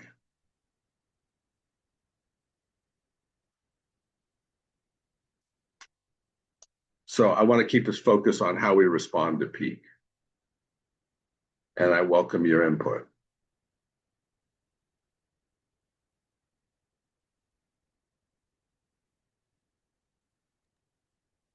Well, I mean, that's a very valid point, and I think that's a very helpful perspective. Also, like what they're proposing is I'm interpreting this to be almost like the uniform guidance, where like they're trying to propose kind of like model rules and a model that states can follow for a structure, which is bigger than just the specific ethical concerns. While there are there, I mean, this will be kind of, you know, their intent, it seems, is that this would be adopted as the standard for state boards to use as their framework, and hopefully relatively uniformly, so that we don't end up with this patchwork of jurisdiction issues where every state is a little bit different. I think I agree with the perspective that that the financial recovery aspect is a concern, and that also can likely be mitigated with appropriate to a certain level with appropriate insurance coverage. My question here with this kind of shell company is more, how does this structure impact the board's ability to hold accountable the people actually doing the audit, right? And so if the firm exists, all right, if the ability to regulate this and peer review and all of this is based on a firm license and a firm structure, at least here, and there's really only one employee of the firm, and all of the other support staff is employed by somebody else, how can the board effectively, provide the appropriate oversight, right, to that work? So that would be the angle to this that I would see too, but both the financial side and then also the enforcement side and the accountability side.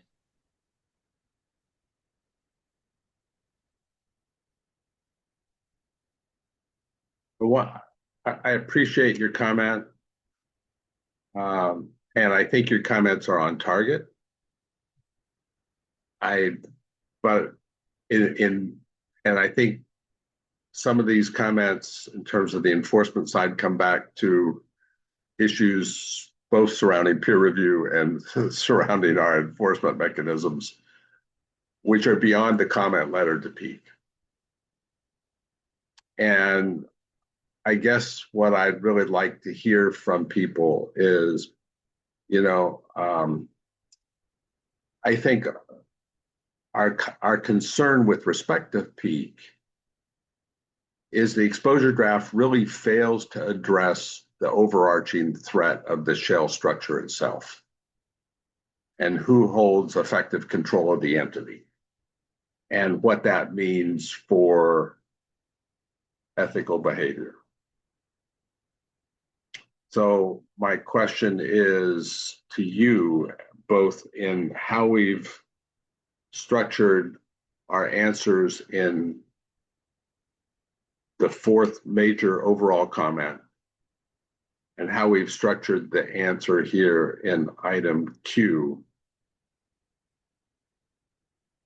I think from my perspective, when we drafted this comment, we're drafting it saying there's an issue that Peak hasn't considered, that the examples given don't really look at creating a shell company. And you have to go back and revisit this. Is that the appropriate thing to say, and have we said it clearly? Because I think that's the issue that we're trying to raise, or when we drafted it, that's the issue we're trying to raise with Peak. So the question is not whether this is a concern, but whether this is the appropriate place and way to voice the concern. Am I interpreting that right, Ray? Because Peak is focusing on independence? Well, Peak is focusing on independence. It's focusing on the alternative practice structures. And when you look at their examples, you know, the examples they have in the exposure draft basically state that, you know, there's a board of directors for a test firm, that there's a variety of structures in place within the attest firm that in reality may not be there. I think this gets the topic on the table, Ray. You know, I mean, from my standpoint, I look at this and think it, you know, hopefully there's others that bring this up too, that it you know, becomes food for thought for discussion, assuming this exposure draft, you know, goes back for more work. Yeah. Well, and I wonder, this is Beth Spencer, I wonder if we just remove that final sentence, furthermore, operating an undercapitalized attest firm that leases everything prevents financial recovery. Because I don't know, is that an independence threat? Or is the threat that we've got a shell company that doesn't have anybody in there, right? Like that we seem to get stuck on the financial part because other mechanisms are in place to deal with that. Because yes, it is a concern. I like that we bring it up because it isn't addressed. But maybe that last line is we don't need. And maybe these other comments that we're talking about really are better directed to the NASBA PE task force, which is talking about the state board issues and addressing peer review concerns and all of these types of things. Right. Jessica, can I ask if NASBA has keyed into this issue at all about the undercapitalization?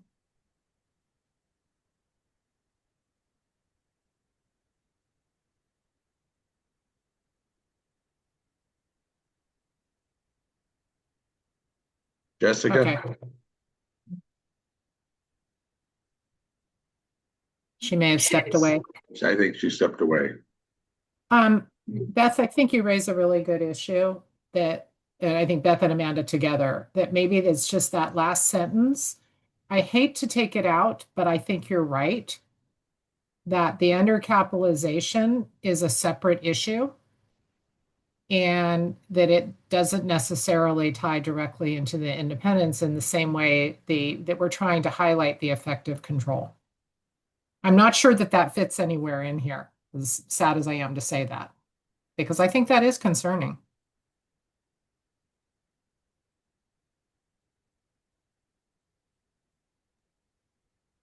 I personally would be fine leaving it in here just as a food for thought concern, knowing that hopefully it does, maybe it sparks other issues for other people as well when they hear it. Because I've been thinking about the enforcement side of things. I haven't thought about the undercapitalization issue until it was brought up here, and I was like, oh, that's a very good point. So, but then also maybe readdressing that under other forums that are also looking at things more from a right point as well, because it should be really thought about from both sides. I don't think it hurts to leave it in. I'm Sherry, sorry. This is Beth Spencer. I have no problem leaving it in either. Just if it was a problem for us to agree on bringing it up, then we could remove it. But yeah, it should be talked about somewhere, sometime. No problem throwing it in here. Okay. Can I have a motion that item 4, the issue of this shell company and our various responses to that, are clearly articulated as presented, and leave item 4 and our response to item Q as presented in the draft comment letter.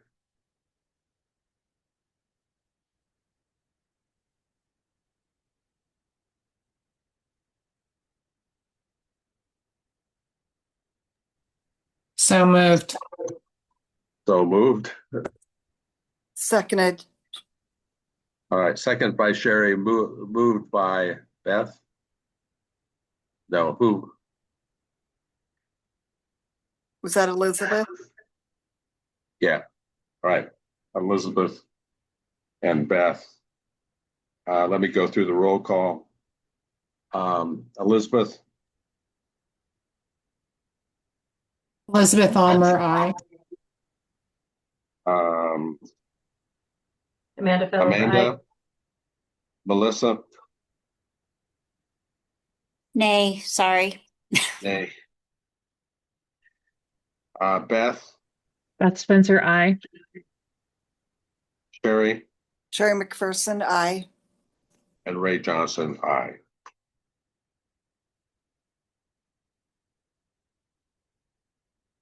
So the motion carries.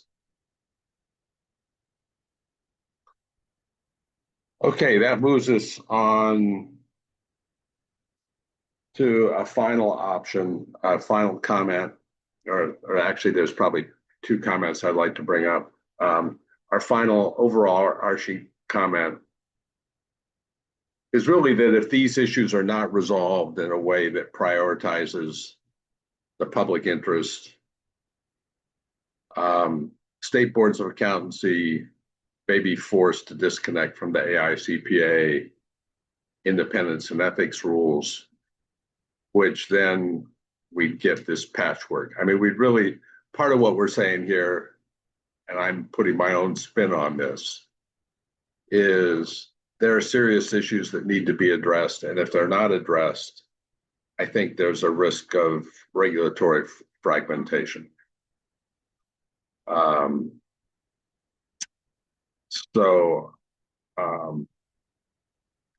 Have we one, do we agree with that position? 2, have we articulated it clearly? So I open that up to the floor for discussion. It's Sherry. I would agree. In the same way we worry about mobility, I worry about defragmentation. Okay. Have we expressed our concerns clearly enough here? Or sorry, did I say I meant fragmentation? Yeah. Thank you. But have we expressed our concerns clearly to Peak? Okay. Other comments? If I may, Ray, very briefly. Yeah.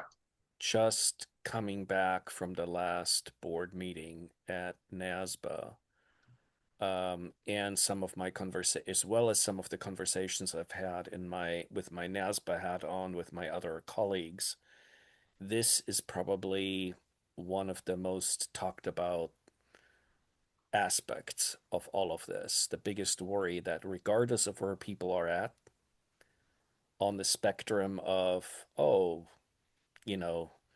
we have only technical concerns, or others have deeper level concerns around the exposure draft. This is the one where no matter where people are at on the spectrum in terms of either liking or disliking what's out there in the exposure draft, that's the one area where everybody agrees is the worst case scenario. That's really the one kind of piece out there, and it is, I think my impression coming out of these meetings and a discussion is it's what everybody would like to avoid happening, and we hope that that's something that AICPA will also take into consideration. That's probably one thing that they will take pretty seriously. Martin, do you think we've made this case clearly enough? I think so. I don't have any proposed edits. I almost wonder if we should say, and I'm speaking off the top of my head as I look at this, that this comment letter has raised what we believe are significant issues that are not addressed in the exposure draft. And then go on, and if these issues are not resolved, or is it fine the way it is?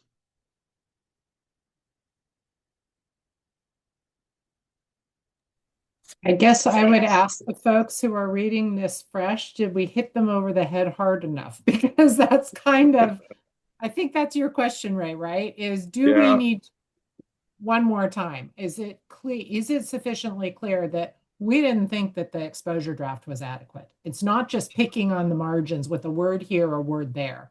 It's that they scoped it too narrowly.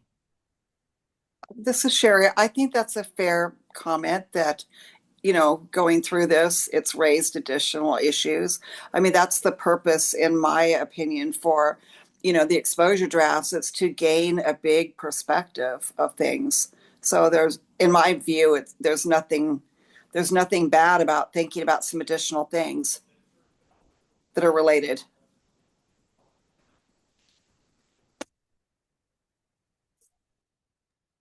When I read it, it's Beth Spencer, I just thought, yeah. And I know that sounds terrible. I didn't use a yellow highlighter. I used a green because there were a lot of areas that I thought were really to the point. You just said, we said what we needed to say, which was, if we do it this way, it's not going to work for the state. It's not going to work for public protection. We just have fundamental concerns about the way this is being approached.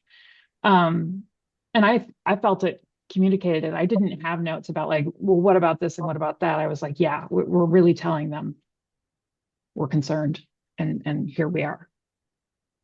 Okay. That was, yeah. Can I have a motion to accept item 5 as drafted? So moved. So moved. Second. And Amanda moved, Melissa seconded. okay.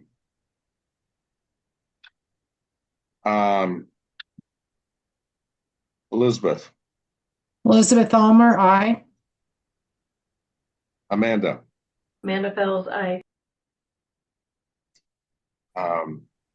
Melissa.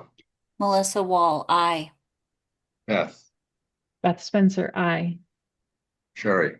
Sherry McPherson, aye. Ray Johnson, aye. Okay, I've got one last item I'd like to raise with committee. I think we've gone through all the major items. There's one last item I'd like to bring up, and if we can take this to the end, our kind of concluding comments.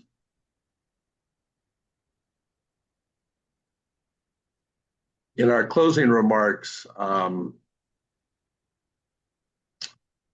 we write this paragraph: if the profession does not properly address these systematic risks, etc.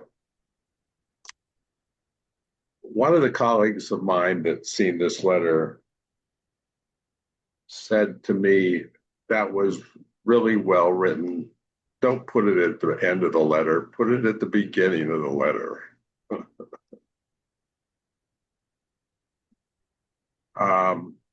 It's a pretty strong statement in summary. I guess my question for you, do you like where it is? Does it say what we want to say? Or do you feel we should move it up to the front of the letter?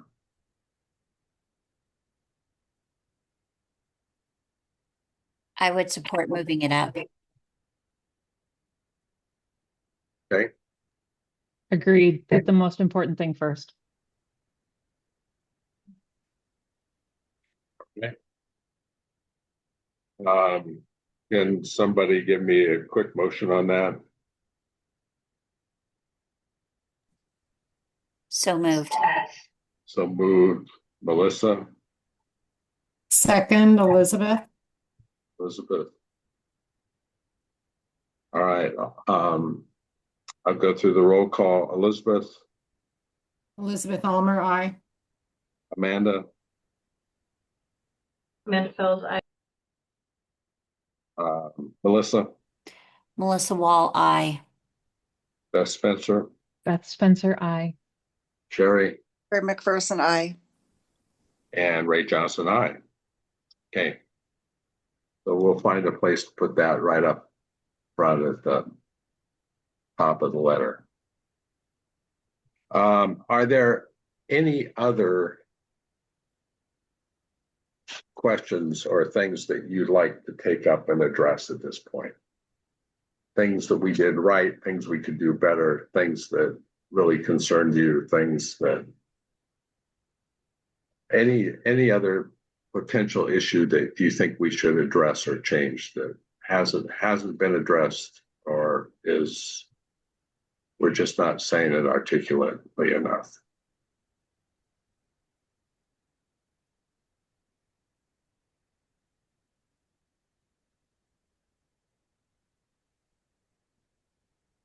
This is your chance. I'm not hearing anything. That being said, have I cut anybody off? Going once, going twice. All right, I think we have our comment letter in place. Elizabeth, you and I and Martin need to figure out how we're going to make that the one change, or the changes to kind of align ourselves on the independence issue. And other than that, I think we're good to go. Looking at both the time and you've done a lot of heavy lifting today. I know the agenda had an opportunity to go back and revisit the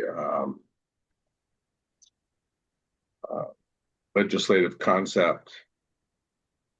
I think we've lifted enough today. Unless there's a burning desire, I would suggest we put off the legislative concept discussions for another day.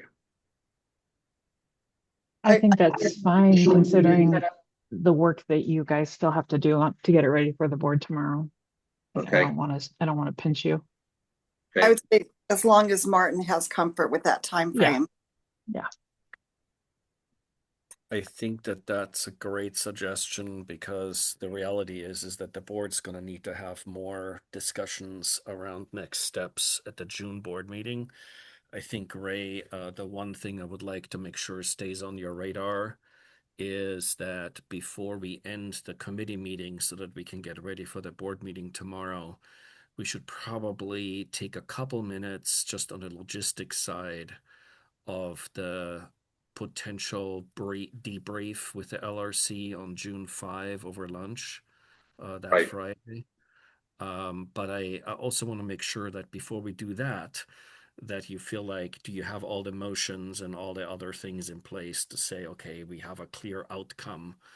Because we did multiple motions, I think 5 or 6 of them, if I counted somewhat correctly. I don't. Before we move on to logistics, I just want to make sure you feel like, okay, we've got this wrapped up in terms of an outcome. Yeah, I think we do. We have motions on kind of each step of the way. We had 5 major topics, plus we had 6 motions related to the closing comment that we moved up to. Yeah. So we're moving up. I think we've covered the whole letter. So I think we're good. I think we've given everybody an opportunity to weigh in on their thoughts and concerns. So I think we're good on that front.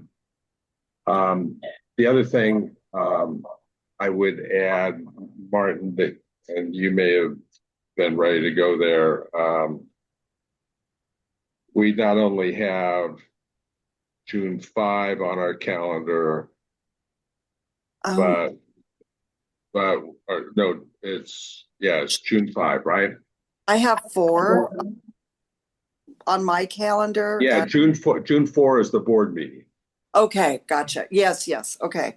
And then we have a follow-up LRC on June 5, right, Martin? That's the suggestion, subject to, verification. There's some folks that are saying, hey, that responded that they can do it, but I don't know if it really works for the committee. So while we have folks here, and then the other alternative is a deeper discussion on June 16.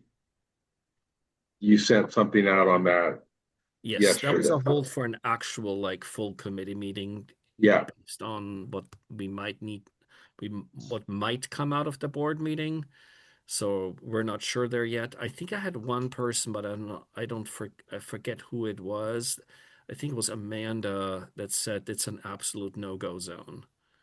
Yeah, I'm not available on June 5th or June 16th. Oh, okay. Okay. I have something on my calendar for June 2nd. That was from last year. Last year we had an LRC on June 2nd. I still have that on my calendar this year too. I have that on mine as well.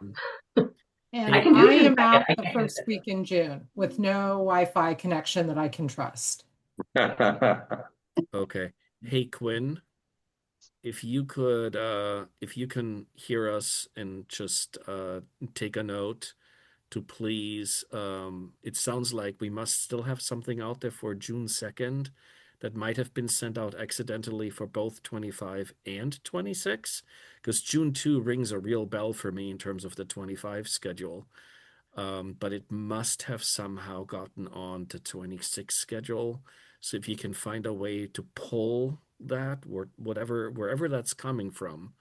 What am I pulling? It's so quiet on your screen, on the thing. What do I need to pull? There was an appointment. June 2nd. There was an appointment that was sent out January 12th of 2026 at 9:36 a.m. my time. So probably 8:36 your time. Probably from Infoboa, and probably assumed that we were redoing a committee meeting on June 2nd. We didn't have a committee meeting on June 2nd on my calendar for last year, unless I'm okay. Whatever. It's so, just so how does June 2nd work for people? I'm okay for June 2nd. I can't do the 16th. I could do the 5th. The 2nd is fine. Martin, if June 2nd works for people, does it work for you, or do you have a conflict, Martin? What will we do on June 2nd if we don't know yet what comes out of the board meeting? Yeah. All right, let's wait till after the board meeting. So let's cancel June 2nd. How many people cannot make June 5th? Oh, there's 2 already. Yeah, that's not good. That's not good. So we're going to have to cancel June 5, and June 16 is problematic, right? For how many people? 2, at least. For 2. Melissa? And anybody else? Amanda. I can't. Yeah, Amanda. So June 16 is out. I could do the 8th or the 9th. I mean, we were talking about the 5th. If we pushed it to Monday or Tuesday that following week, I could do that. Yeah. And I think the 8th was out for you, I think, Ray, right? The 8th is out for me. I could do June 9th. I cannot do June 9th.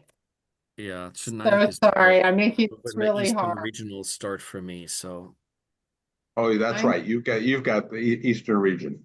How about, all right, let's look at July. Week of July 6th.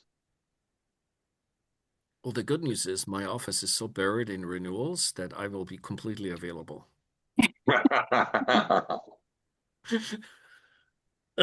Mm. I don't know how much you would need me, but I wouldn't be there. When would you be there? The week of July 13th? No, I'm gone for like a long time. For a long That's time. right, Yeah. because you're off in this, and that starts pretty shortly. When does that start for you? June 29th. Well, Ooh. because the week before that, we've got a NASBA Western Region meeting that Martin's going to be at, and board member, and I could be at. I will be too. I have a Laws and Rules Committee meeting on my calendar for June 22nd. Oh, so do I. Thank you. Yeah. Me too. Me too. Well, let's see And what I think I need to be added to that. So Quinn, make sure you throw me on that one. I can be there. Yay, we're better, you guys. We found a date. Should I cancel the June 2nd one and Yeah. because the At June least- 22nd one has already been sent out, but I will Yeah. add Dr. Almer right now. Yes, and I need to do some quick scrambling here because life is a little crazy and I'm working off of multiple calendars. The good news is I have the 22nd on my calendar as well. All right, so June 22nd is going to be our next meeting. We've got it on just about everybody's calendar. You know, I wonder if that was on the Master Board of Accountancy calendar that was handed out that shows the PROC and you know, BOAC, etc. I'm now understanding what I did. Okay. That meeting is literally in that sweet spot where right after that meeting ends, I head to the airport to go to the Western Regionals. Yes. That's why it was put on the 22nd, because it was like it's the only sweet spot where we can do anything at all. Yes. Okay, June 2nd cancellation's been sent out, and I added Dr. Almer and resent out the June 22nd one. So if anybody doesn't have that, just let me know or send me an email and I'll make sure you get on it. Brilliant. Yes. All Great. right. All right, we have no meeting on June 2nd. We have no meeting on June 5. We have no meeting on June 16, but we do have a meeting on June 22nd. And that is on your calendar as well, Angie. I see you nodding your head, and so you're giving me hope. Okay.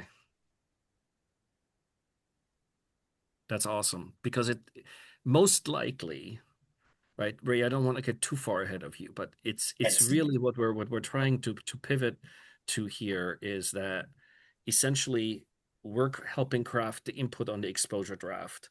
The exposure draft stuff's going to go to the board. The board's going to do its thing. There are somewhere around, I think, actually 30 jurisdictions where our understanding is nationally they're providing a response. So there's a really kind of a ramping up of a regulatory response. But the reality is that then the ball is back in the court of AICPA to figure out what to do with that response. That will take quite a while to shake out, right?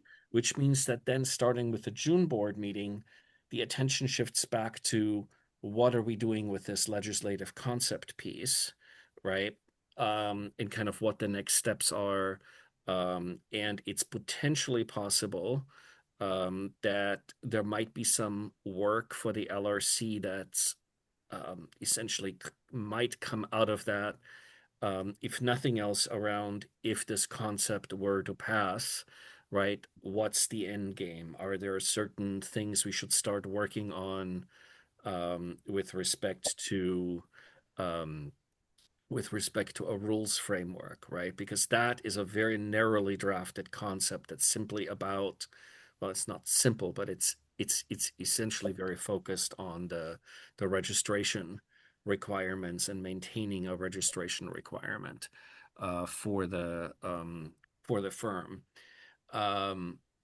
So that's what that will be about, but it's very dependent on kind of what gets discussed at the board in June. And so, Angie, we would definitely need you for that, because it is all about, like, it's all about the ledge concept and what are the next steps and what do we need to think through at a more detailed level.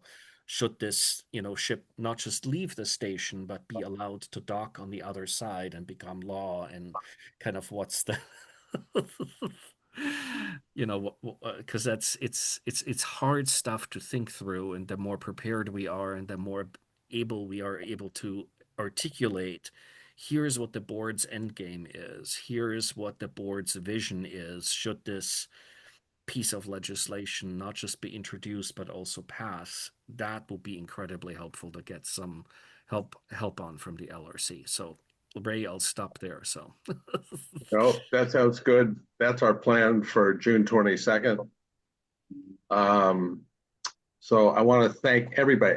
I appreciated all the input today. I mean, we had a variety of input with different perspectives. Understand that as we take this to the board tomorrow, I'll make a point of sharing what our conclusions were, but the discussions we had as well. So those of you who had viewpoints that as a committee we didn't support, your viewpoints will be heard at the board tomorrow. I want you to understand that. I think that's important, that as we go into the board, that they understand both what we talked about, what we debated, and then where we landed. So with that, I'd like to adjourn the meeting